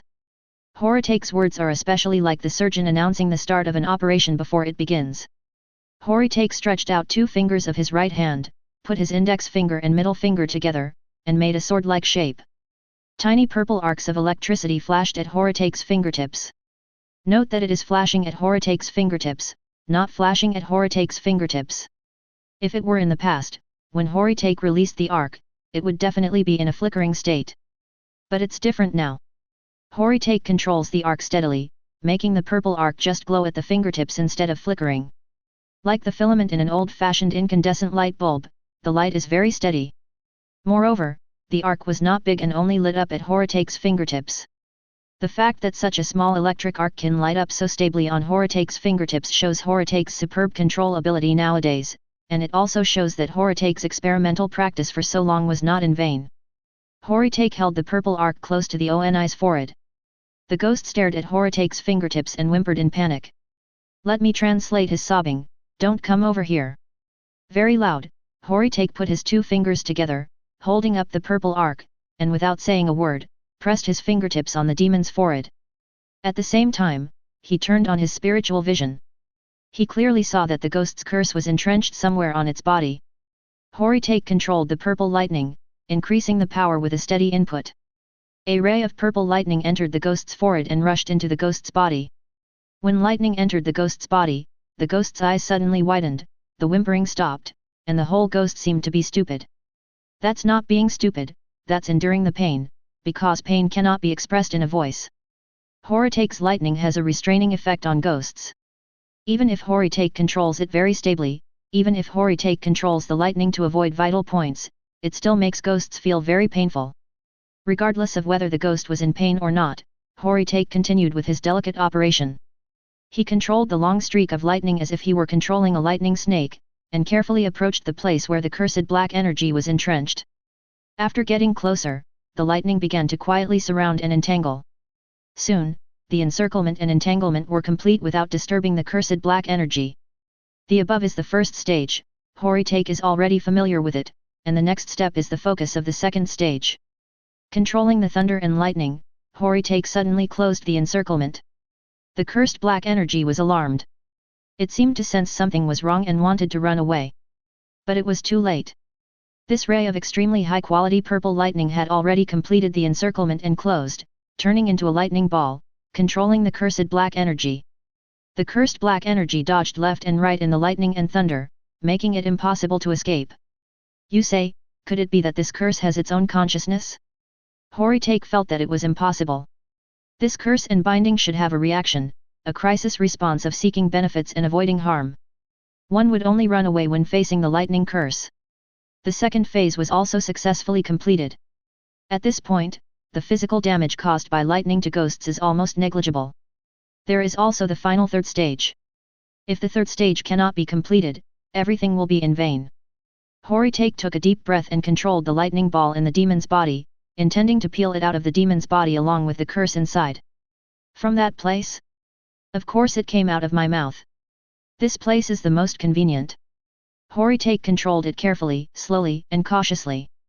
The time is now. Horitake retracted the 2 fingers on the ghost's forehead, turned them into claws, and placed them in front of the ghost's open mouth. Lightning electricity flowed in his hands, creating a huge suction force on the lightning ball in the ghost's body, trying to suck it back into his hand. The ghost suddenly felt great pain. He opened his eyes wide, vomited, and along with a mouthful of black blood, a purple ball of lightning came out of his throat. Horitake quickly grabbed the lightning ball and held it in his hand. Mitsurai, who was sitting across the table, was slightly surprised. Successful? But he vomited blood. Using his psychic vision to check the ghost's physical condition, Horitake explained, "It's inevitable that I will spit out blood. There's nothing I can do about it, but..." At this point, Horitake smiled slightly. However, the damage caused by this mouthful of blood to the ghost's body is very small, not even to the extent of causing minor injuries. After saying that, Horitake held up the lightning ball in his hand and looked at it carefully. Mitsurai also ran to the table and looked at the lightning ball in Horitake's hand with great interest. Because she knew the principle, she looked at the black gas in the lightning ball and asked curiously, "Brother Horitake, this black energy is Kibutsuji Muzan's curse on demons?" Horitake nodded, "Yes, the curse in the master's body is of the same nature as this one." After saying that, Horitake clenched his right hand, and purple lightning in his hand grew stronger. With a snap, just like crushing a walnut, the cursed black energy was crushed and eliminated by Horitake with the lightning. Now that the curse has been stripped away, why not eliminate it? Mitsurai looked at the calm Horitake with admiration. She felt that Horitake was so handsome and powerful now. She blushed and asked eagerly, "How's it going, Horitake-san?" "It went very smoothly. Just as I expected, my skills have reached a new level. While removing the curse, the damage to the ghost's body is even less. Can you lift the curse for my lord?" "It is possible, but..." "But what?" Meili was a little anxious. Mitsurai also loves and respects Yabayashiki Kaguya, and she really hopes that Kaguya can lift the curse and regain his health. In response, Horitake explained seriously, "It still requires more practice.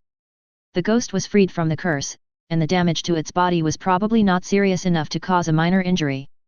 But ghosts are ghosts, and humans are humans, not to mention that the master's physical fitness is far inferior to that of ordinary people.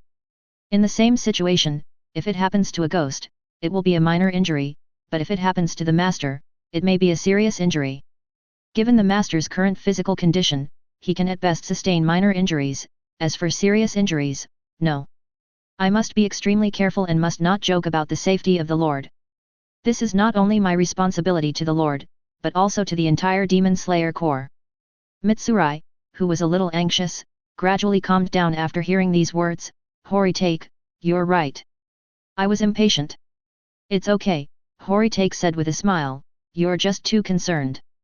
After saying that, Horitake slapped the ghost on the table in the face with a flash of lightning, turning the ghost's head into a pile of mosaics. The ghost was deader than dead. Horitake opened the door. Mitsurai, let's keep going while it's still night. We might run into a few more ghosts. Mitsurai walked behind Horitake, looked at the terrain outside, and recognized where the front was. Brother Horitake, there shouldn't be many ghosts ahead. After we pass this forest, we'll reach Kusatsu County in Gunma Prefecture, which is a big town. Although ghosts are scary, they won't actively approach crowded places, so there shouldn't be many ghosts ahead. Oh, I see. Horitake was just thinking about changing direction when he suddenly realized, Mitsurai. Where do you think the front is? Kusatsu? What's wrong? Horitake's smile changed. Mitsurai, do you know what Kusatsu is most famous for? I know. Kusatsu is most famous for its hot springs. That's right. Horitake looked at Mitsurai's perfect figure covered by the Demon Slayer Corps uniform and couldn't help but think of things related to hot springs. Horitake also did not anticipate that in Kusatsu, he might encounter some interesting enemies. Chapter 97. Neon, Kusatsu County, Gunma Prefecture, is a large town famous for its hot springs. Horitake and Mitsurai came to this big town together. In Kusatsu County, various Japanese-style buildings are lined up, people of all kinds come and go, and shops of all sizes compete to attract customers. It looks prosperous and pleasant.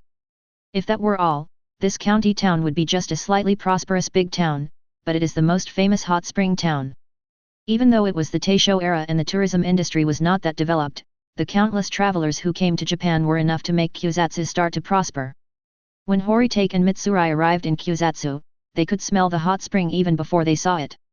After all, the air in Kusatsu was filled with the faint smell of hot springs with a hint of sulfur. It is said that this smell is the smell of rotten eggs, but since it really ruins the atmosphere, I will not write it here. Walking through the streets of Kusatsu, Horitake looked at the various shops and pedestrians around him with great interest. Mitsurai, who was beside him, was a little uneasy about this. Horitake, why did we come to Kusatsu County? There shouldn't be any ghosts here.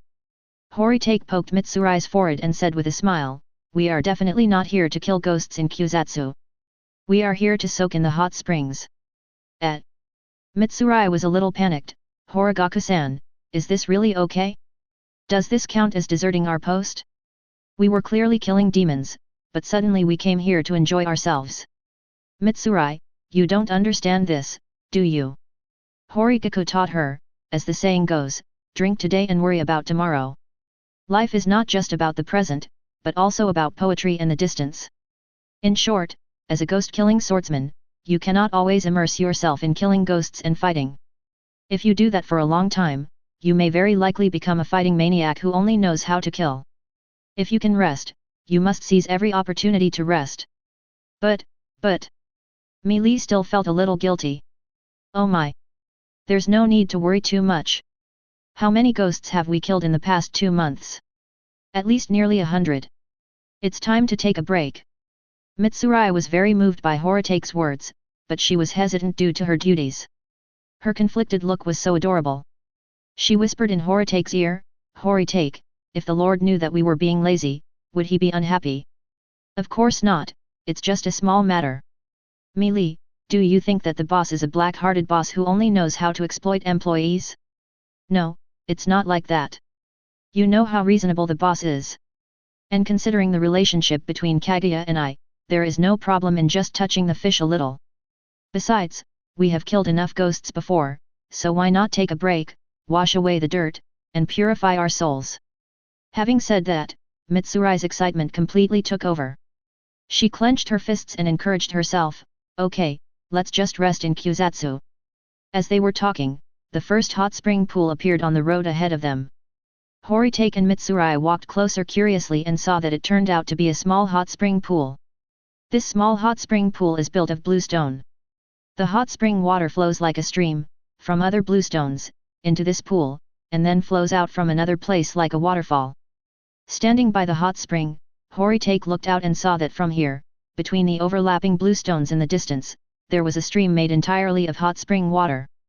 This hot spring stream flows through the entire Kusatsu. The roads, shops, and houses on both sides are built with this hot spring stream as the center and spread out in all directions. Seeing this, Horitake understood that this county town was completely intertwined with the hot springs, to the point where you are in me and I am in you, with no distinction between the two. To be honest, this was the first time Horitake had seen such a wonderful view, and it felt like his life was worthwhile. Mitsurai's attention was basically attracted by the small hot spring pool in front of her. She looked up and saw a wooden board hanging next to the small hot spring pool with two big words written on it, foot bath. That's right, this small hot spring pool is used for foot soaking.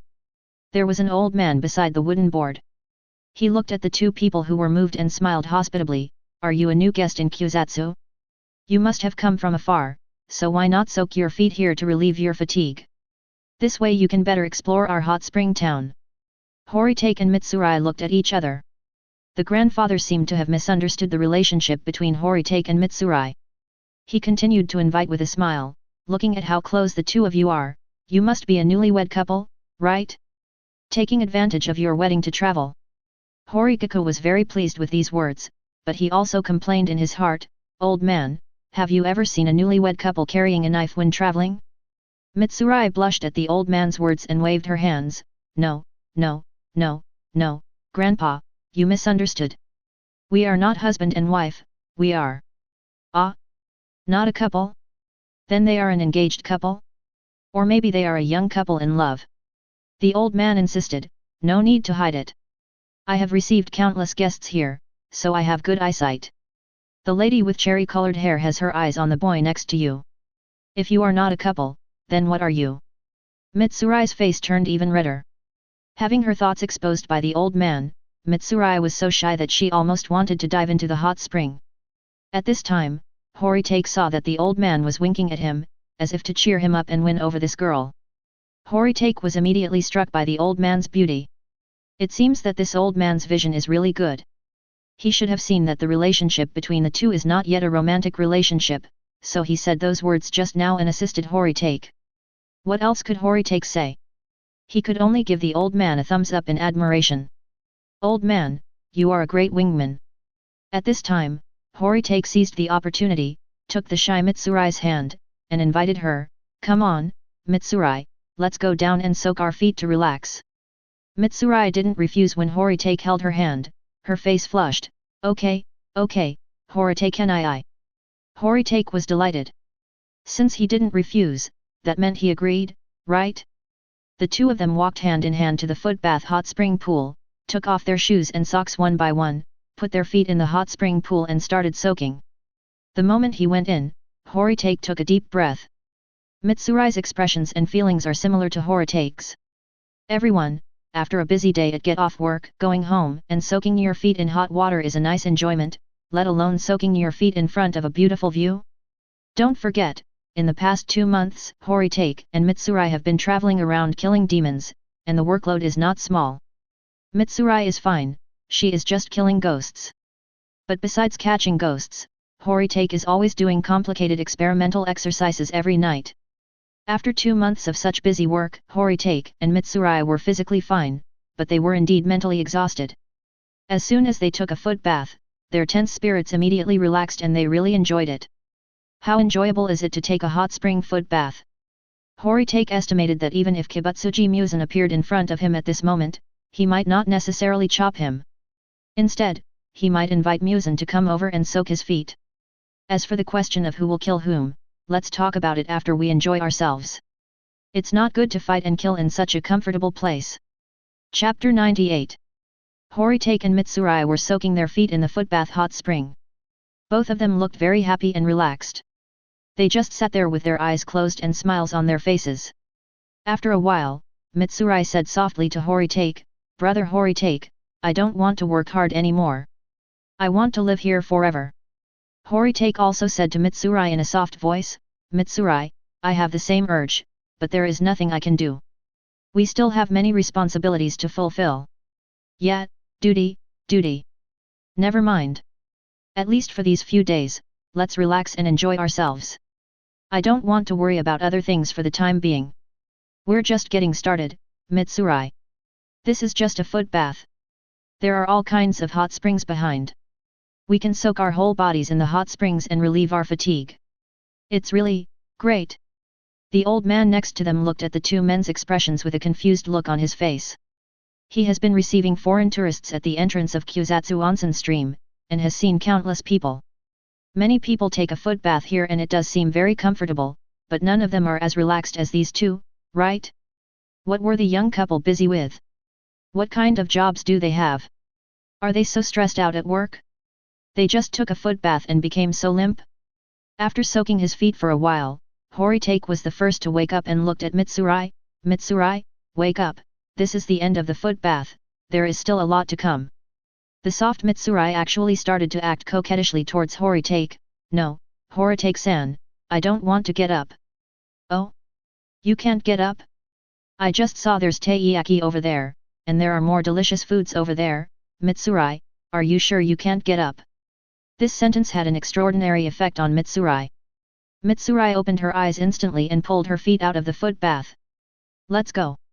Horitake smiled, and then he was attracted by Mitsurai's bare feet. How to say it? White, smooth and cute. Horitake reacted and tapped his head in annoyance. It's strange, I don't have this kind of habit. What's going on? Fortunately, Mitsurai put her shoes and socks back on quickly, and so did Horitake. The two of them walked hand in hand and visited the shops on the two streets on both sides of Hot Spring Creek one by one. First, of course, is the taiyaki restaurant that Horitake mentioned. The taiyaki here has a crispy outer skin and soft inside, especially the red bean filling inside, which is sweet but not greasy. It has that refreshing red bean sweetness and a crunchy texture, and is very delicious. They were so delicious that Meili wanted to eat dozens of them. Horitake quickly stopped him, saying that there were many delicious foods downstairs and there was no need to stick to just one family. Only then did he stop Mitsurai. Next, there is an octopus dumpling restaurant. I don't know if there is takoyaki in this era, so just assume it exists. Horitake and Mitsurai bought some octopus balls and each held a few in their hands and ate them. It's very delicious, especially the octopus pieces inside are very big, unlike some crappy places where the octopus pieces are very small, or even no octopus at all, just dough. Next, a little dessert, a shop selling daifuku. Horitake chose the chestnut daifuku and Mitsurai chose the strawberry daifuku, and they both ate them with gusto. There are many more to come, such as tamagoyaki, takoyaki, wagashi, odin, grilled fish, sushi, ramen, teppanyaki, rice cake, tempura, and so on and so forth. All in all, it was a great meal. After eating for a while, Horitake was almost full, but looking at Mitsurai, who still had a voracious appetite and was completely immersed in the ocean of delicious food, a drop of cold sweat broke out on Horitake's forehead. I seem to have forgotten that this girl is also a big eater. Can I sustain myself with this month's salary? There shouldn't be any problem. If not, I can only use last month's salary as an emergency measure. Fortunately, I became a pillar and my salary has increased a lot, otherwise I really can't support this girl. In this way, the two of them ate from day to evening and visited almost all the snack shops in the Hot Spring Street. This is scary. Have you ever had this experience? When you come across certain night markets or temple fairs, you want to eat at every stall, but the truth is that you get full after eating at only a few stalls. But Mitsurai didn't. She really ate from beginning to end and basically ate everything on both sides of the Hot Spring Street. This is scary. Should I say it's worthy of Mitsurai? However, apart from Horitake's wallet being a little frightened, Horitake himself did not look frightened at all. Instead, he was very happy. Because Mitsurai, no matter how much she eats, she won't get fat and her belly won't get round. What Horitake liked most was Mitsurai's expression when she was eating. How to say it? Although Mitsurai is a big eater, she truly enjoys the food when she eats. You can see her heartfelt smile on her face. You can be infected with the same happiness as Mitsurai, and you can also empathize with her and feel the happiness of eating delicious food. To put it simply, when Mitsurai is eating, she has a terrifying power of empathy. People can feel that she is very happy just by looking at her expression at that moment. For example, when Horitake saw Mitsurai eating these things and saw the smile on her face, he would feel happy involuntarily and would be infected by her involuntarily. Therefore, Horitake not only did not hate Mitsurai's gluttony, but he liked her very much and thought she was very cute and real. Is this what it means when a lover sees beauty in his woman? But Mitsurai didn't think so. He felt that Horitake would definitely hate him. After eating all the food on the street, Mitsurai was satisfied and couldn't help but come out of her gourmet state. Standing under the street light that had just turned on, Meili looked left and right, and then she suddenly realized what she had done during the day. It's over. All my embarrassing moments during the day were seen by Horitake-kun. At this time, Horitake came over with a takoyaki in his hand and handed it to Mitsurai. Mitsurai, do you want another one? Mitsurai's face, which had returned to normal, suddenly turned red. She was so shy that she squatted down under the street light and buried her face in it. She looked dead and didn't dare to look at Horitake again. Horitake also understood. Oh? Mitsurai, are you full? Don't want to eat any more. Mitsurai continued to hide her face and refused to see anyone, and replied to Horitake sullenly, I'm so sorry, Horitake-san, for showing you my bad side. You must not like me anymore, right? After taking a bite of the takoyaki, Horitake denied it. How could that be? Mitsurai, seeing you eating so happily makes me like you even more. You must be trying to comfort me, Horitake-san. How could anyone like a girl who eats so much? It's simply not like a girl. Who said that? Horitake retorted, Mitsurai is a very cute girl. If anyone dares to say something excessive, I will hit her head off. Meili still buried her face, not daring to see anyone. Brother Horitake, you don't have to comfort me, I know that a girl like me will not be liked by others. Since I was a child, my physique has been different from other children. When I was very young, I could lift our family's pickling stone, which shocked my mother. As I grew up, my appetite became bigger and bigger, to the point of being scary. Later, after eating 170 sakuramachi in a row, my hair turned into this terrible color.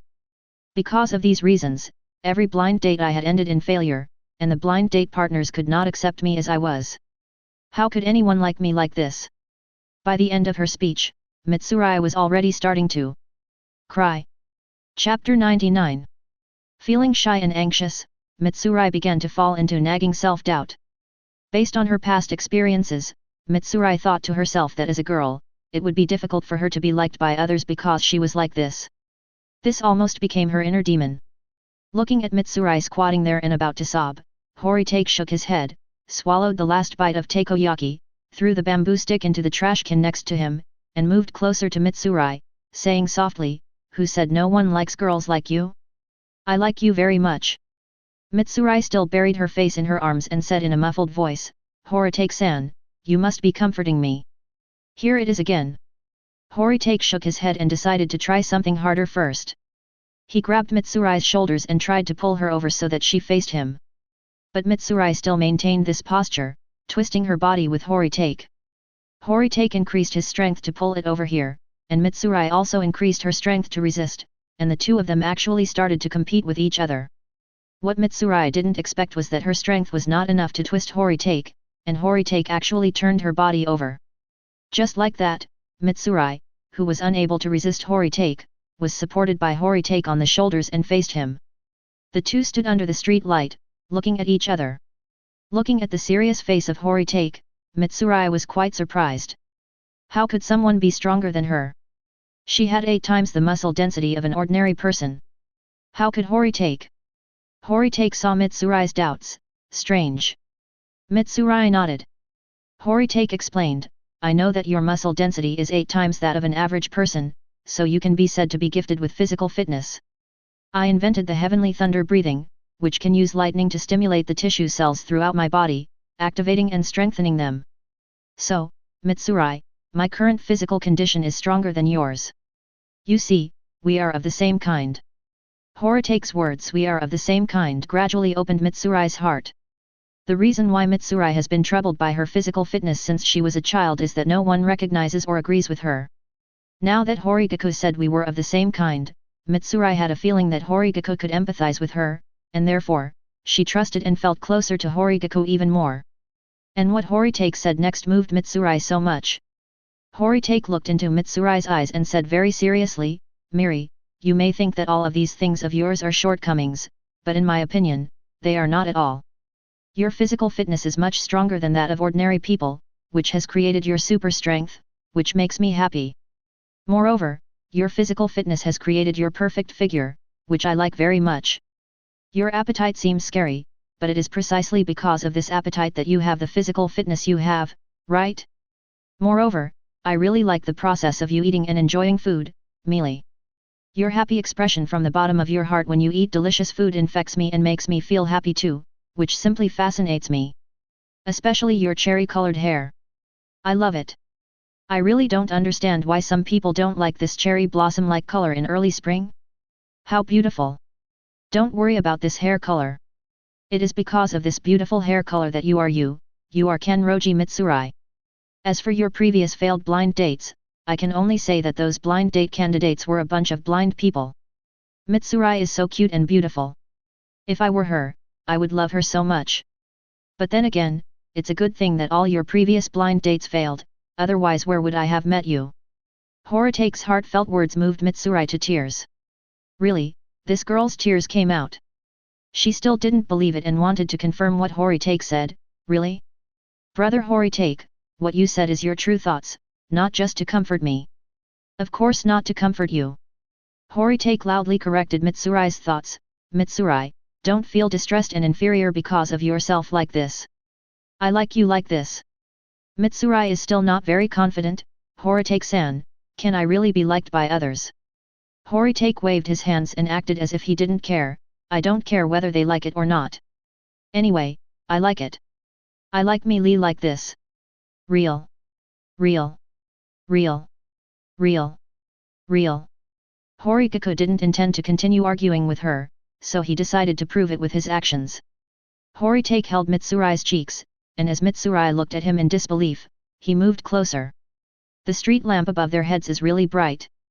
I don't know why, but this street lamp has a brightness comparable to that of modern street lamps. How bright is it exactly? It was so bright that others couldn't see what Horitake and Mitsurai were doing under the street lights.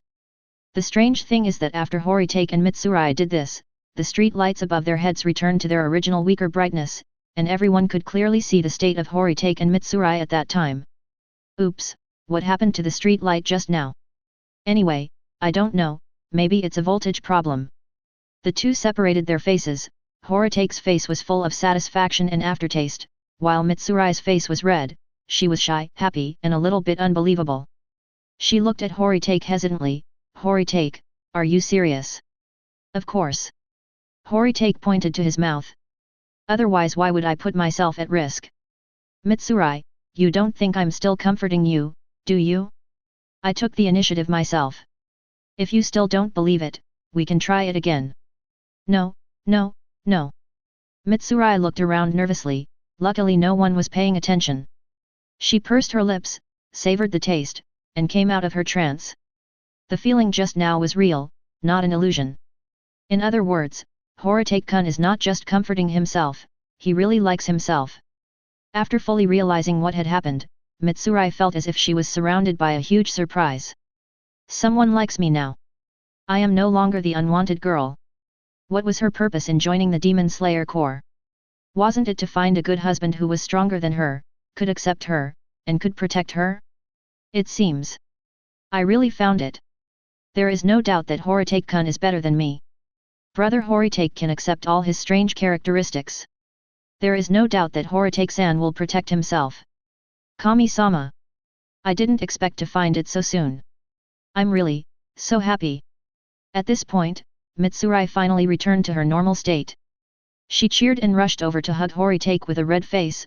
Brother Horitake, this is great, my life dream has finally come true. Horitake took over and hugged Mitsurai, not knowing whether to laugh or cry. Miri, your life dream is a little too simple. Brother Horitake, when you saved me during the final selection at Fujikiyama, I thought you were very handsome, and at that time I was thinking that it would be great if you could become my husband. I never thought my dream would come true. What? Mitsurai, have you been thinking about my stunning beauty since that time? Horitake-san, are you angry? Well. Mitsurai, let me tell you a secret. What secret? In fact, I also fell in love with you when I was in Tangzishan. We are really the same. What is meant by equally matched? It should be that great minds think alike. the turtle and the green bean are in love. I hate you, Horitake. I was wrong. I was wrong. I am a turtle and you are a mung bean. Who made your pupils green? Chapter 100. In the cozy hot spring town of Kusatsu County, Horitake and Mitsurai officially confirmed their relationship, which is truly cause for celebration. As long as we develop our relationship, spend more time with each other, and improve our favorability, we can do things that are popular with people, which is even more gratifying. At this point, a group of readers rushed over, beat up the author, and angrily shouted, "Is this the only thing you have in your head? Dirty. Corrupt. Obscene. Shameless. Ahem, anyway, I'm very happy." Horitake was happier, and Mitsurai was even happier. What made Meili happy was that she finally met her true love, and this true love was someone she liked and who liked her. No regrets anymore. Horitake was happy because, on the one hand, he had finally established a relationship with Mitsurai, and on the other hand. At this time, Horitake and Mitsurai were holding hands, very close to each other, and Horitake could feel Mitsurai's perfect figure. This is really great. Nezuko's current figure is definitely not as good as Mitsurai's. Sister Shinobu's current figure should be comparable to Mitsurai's. Hiss. I am actually thinking about another woman at this time. What a sin. Following Hime Akume's example, Horitake said Amitabha in his heart and then put aside unnecessary thoughts.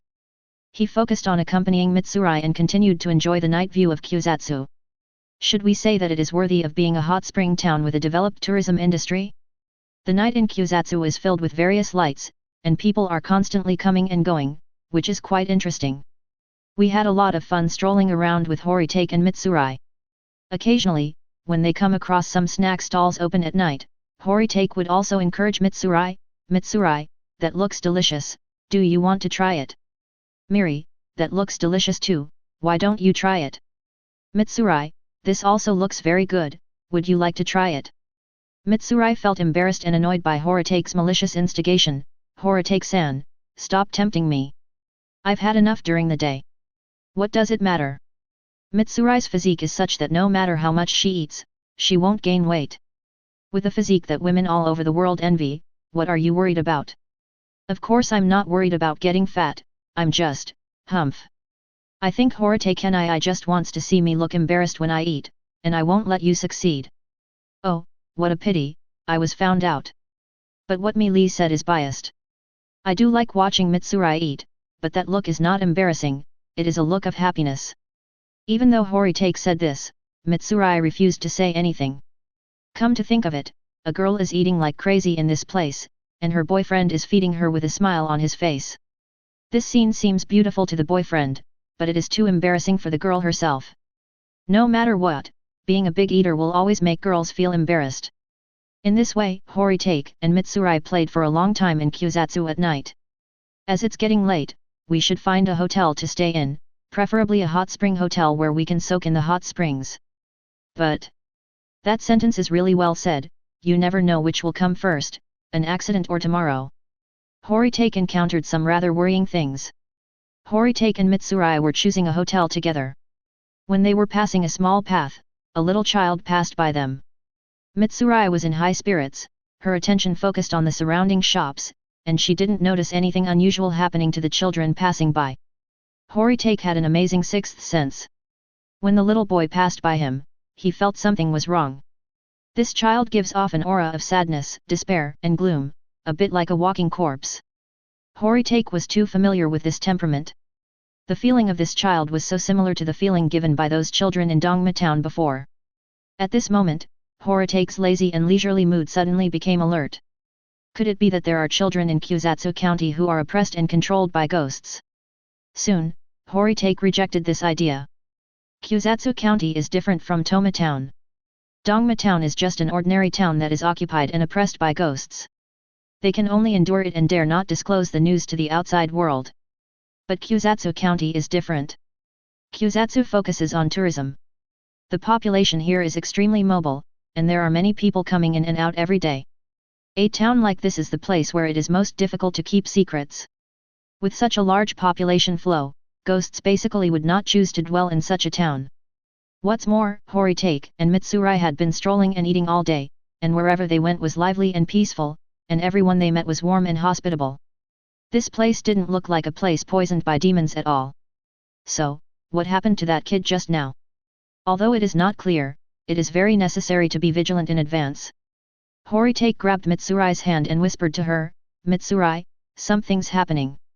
After all, Mitsurai is a well-trained swordsman of the Demon Slayer Corps.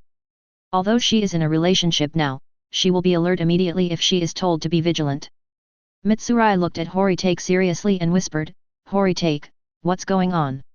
Is there a ghost?" "I'm not sure, I just suspect it.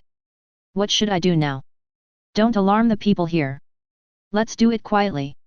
After confirming each other, Horitake and Mitsurai still maintained the intimate state of arm in arm, but the two of them turned into a small alley without making a sound.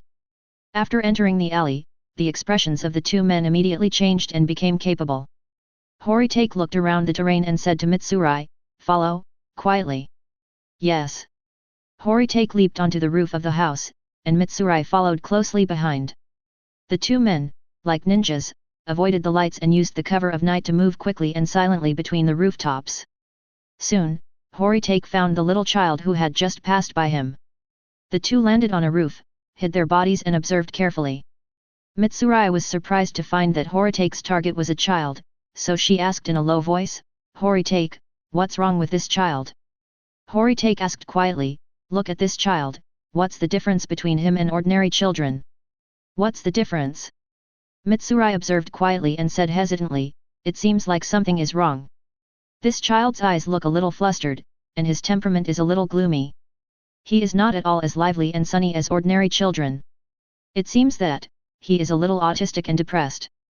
Horitake shook his head. "It's definitely not just a simple case of being autistic and depressed. I'm too familiar with the feeling this kind of child gives. I once met a group of such children. They were lifeless and looked like zombies. Those children are controlled and oppressed by demons." "Brother Horitake, you mean that this child is also?" "Not necessarily. Maybe I'm just overthinking." "Maybe not." Horitake followed the child quietly, avoiding being seen, and no one noticed the two of them. The child ran at a trot and finally reached an intersection and stopped. This intersection is a bit special because if you go further, you will be out of Kusatsu town. This can be said to be a town entrance from Kusatsu County to the mountains. Horitake and Mitsurai, who were secretly following the child, had a question in their minds at the same time, "What is this kid doing here? He seems to be waiting for someone?" Horitake and Mitsurai continued to hide and wait and see what would happen. After a while, several children came one after another and gathered at the entrance of the town. Horitake also found something strange. These children all had colorful scarves wrapped around their faces to hide their features, and each child had a large empty backpack on his back. If you enjoyed this video, please give it a like and subscribe to the channel so you are notified of future uploads. You can find the next parts in the playlist visible on the screen or on my channel. Thank you for watching, and I'll see you in the next one.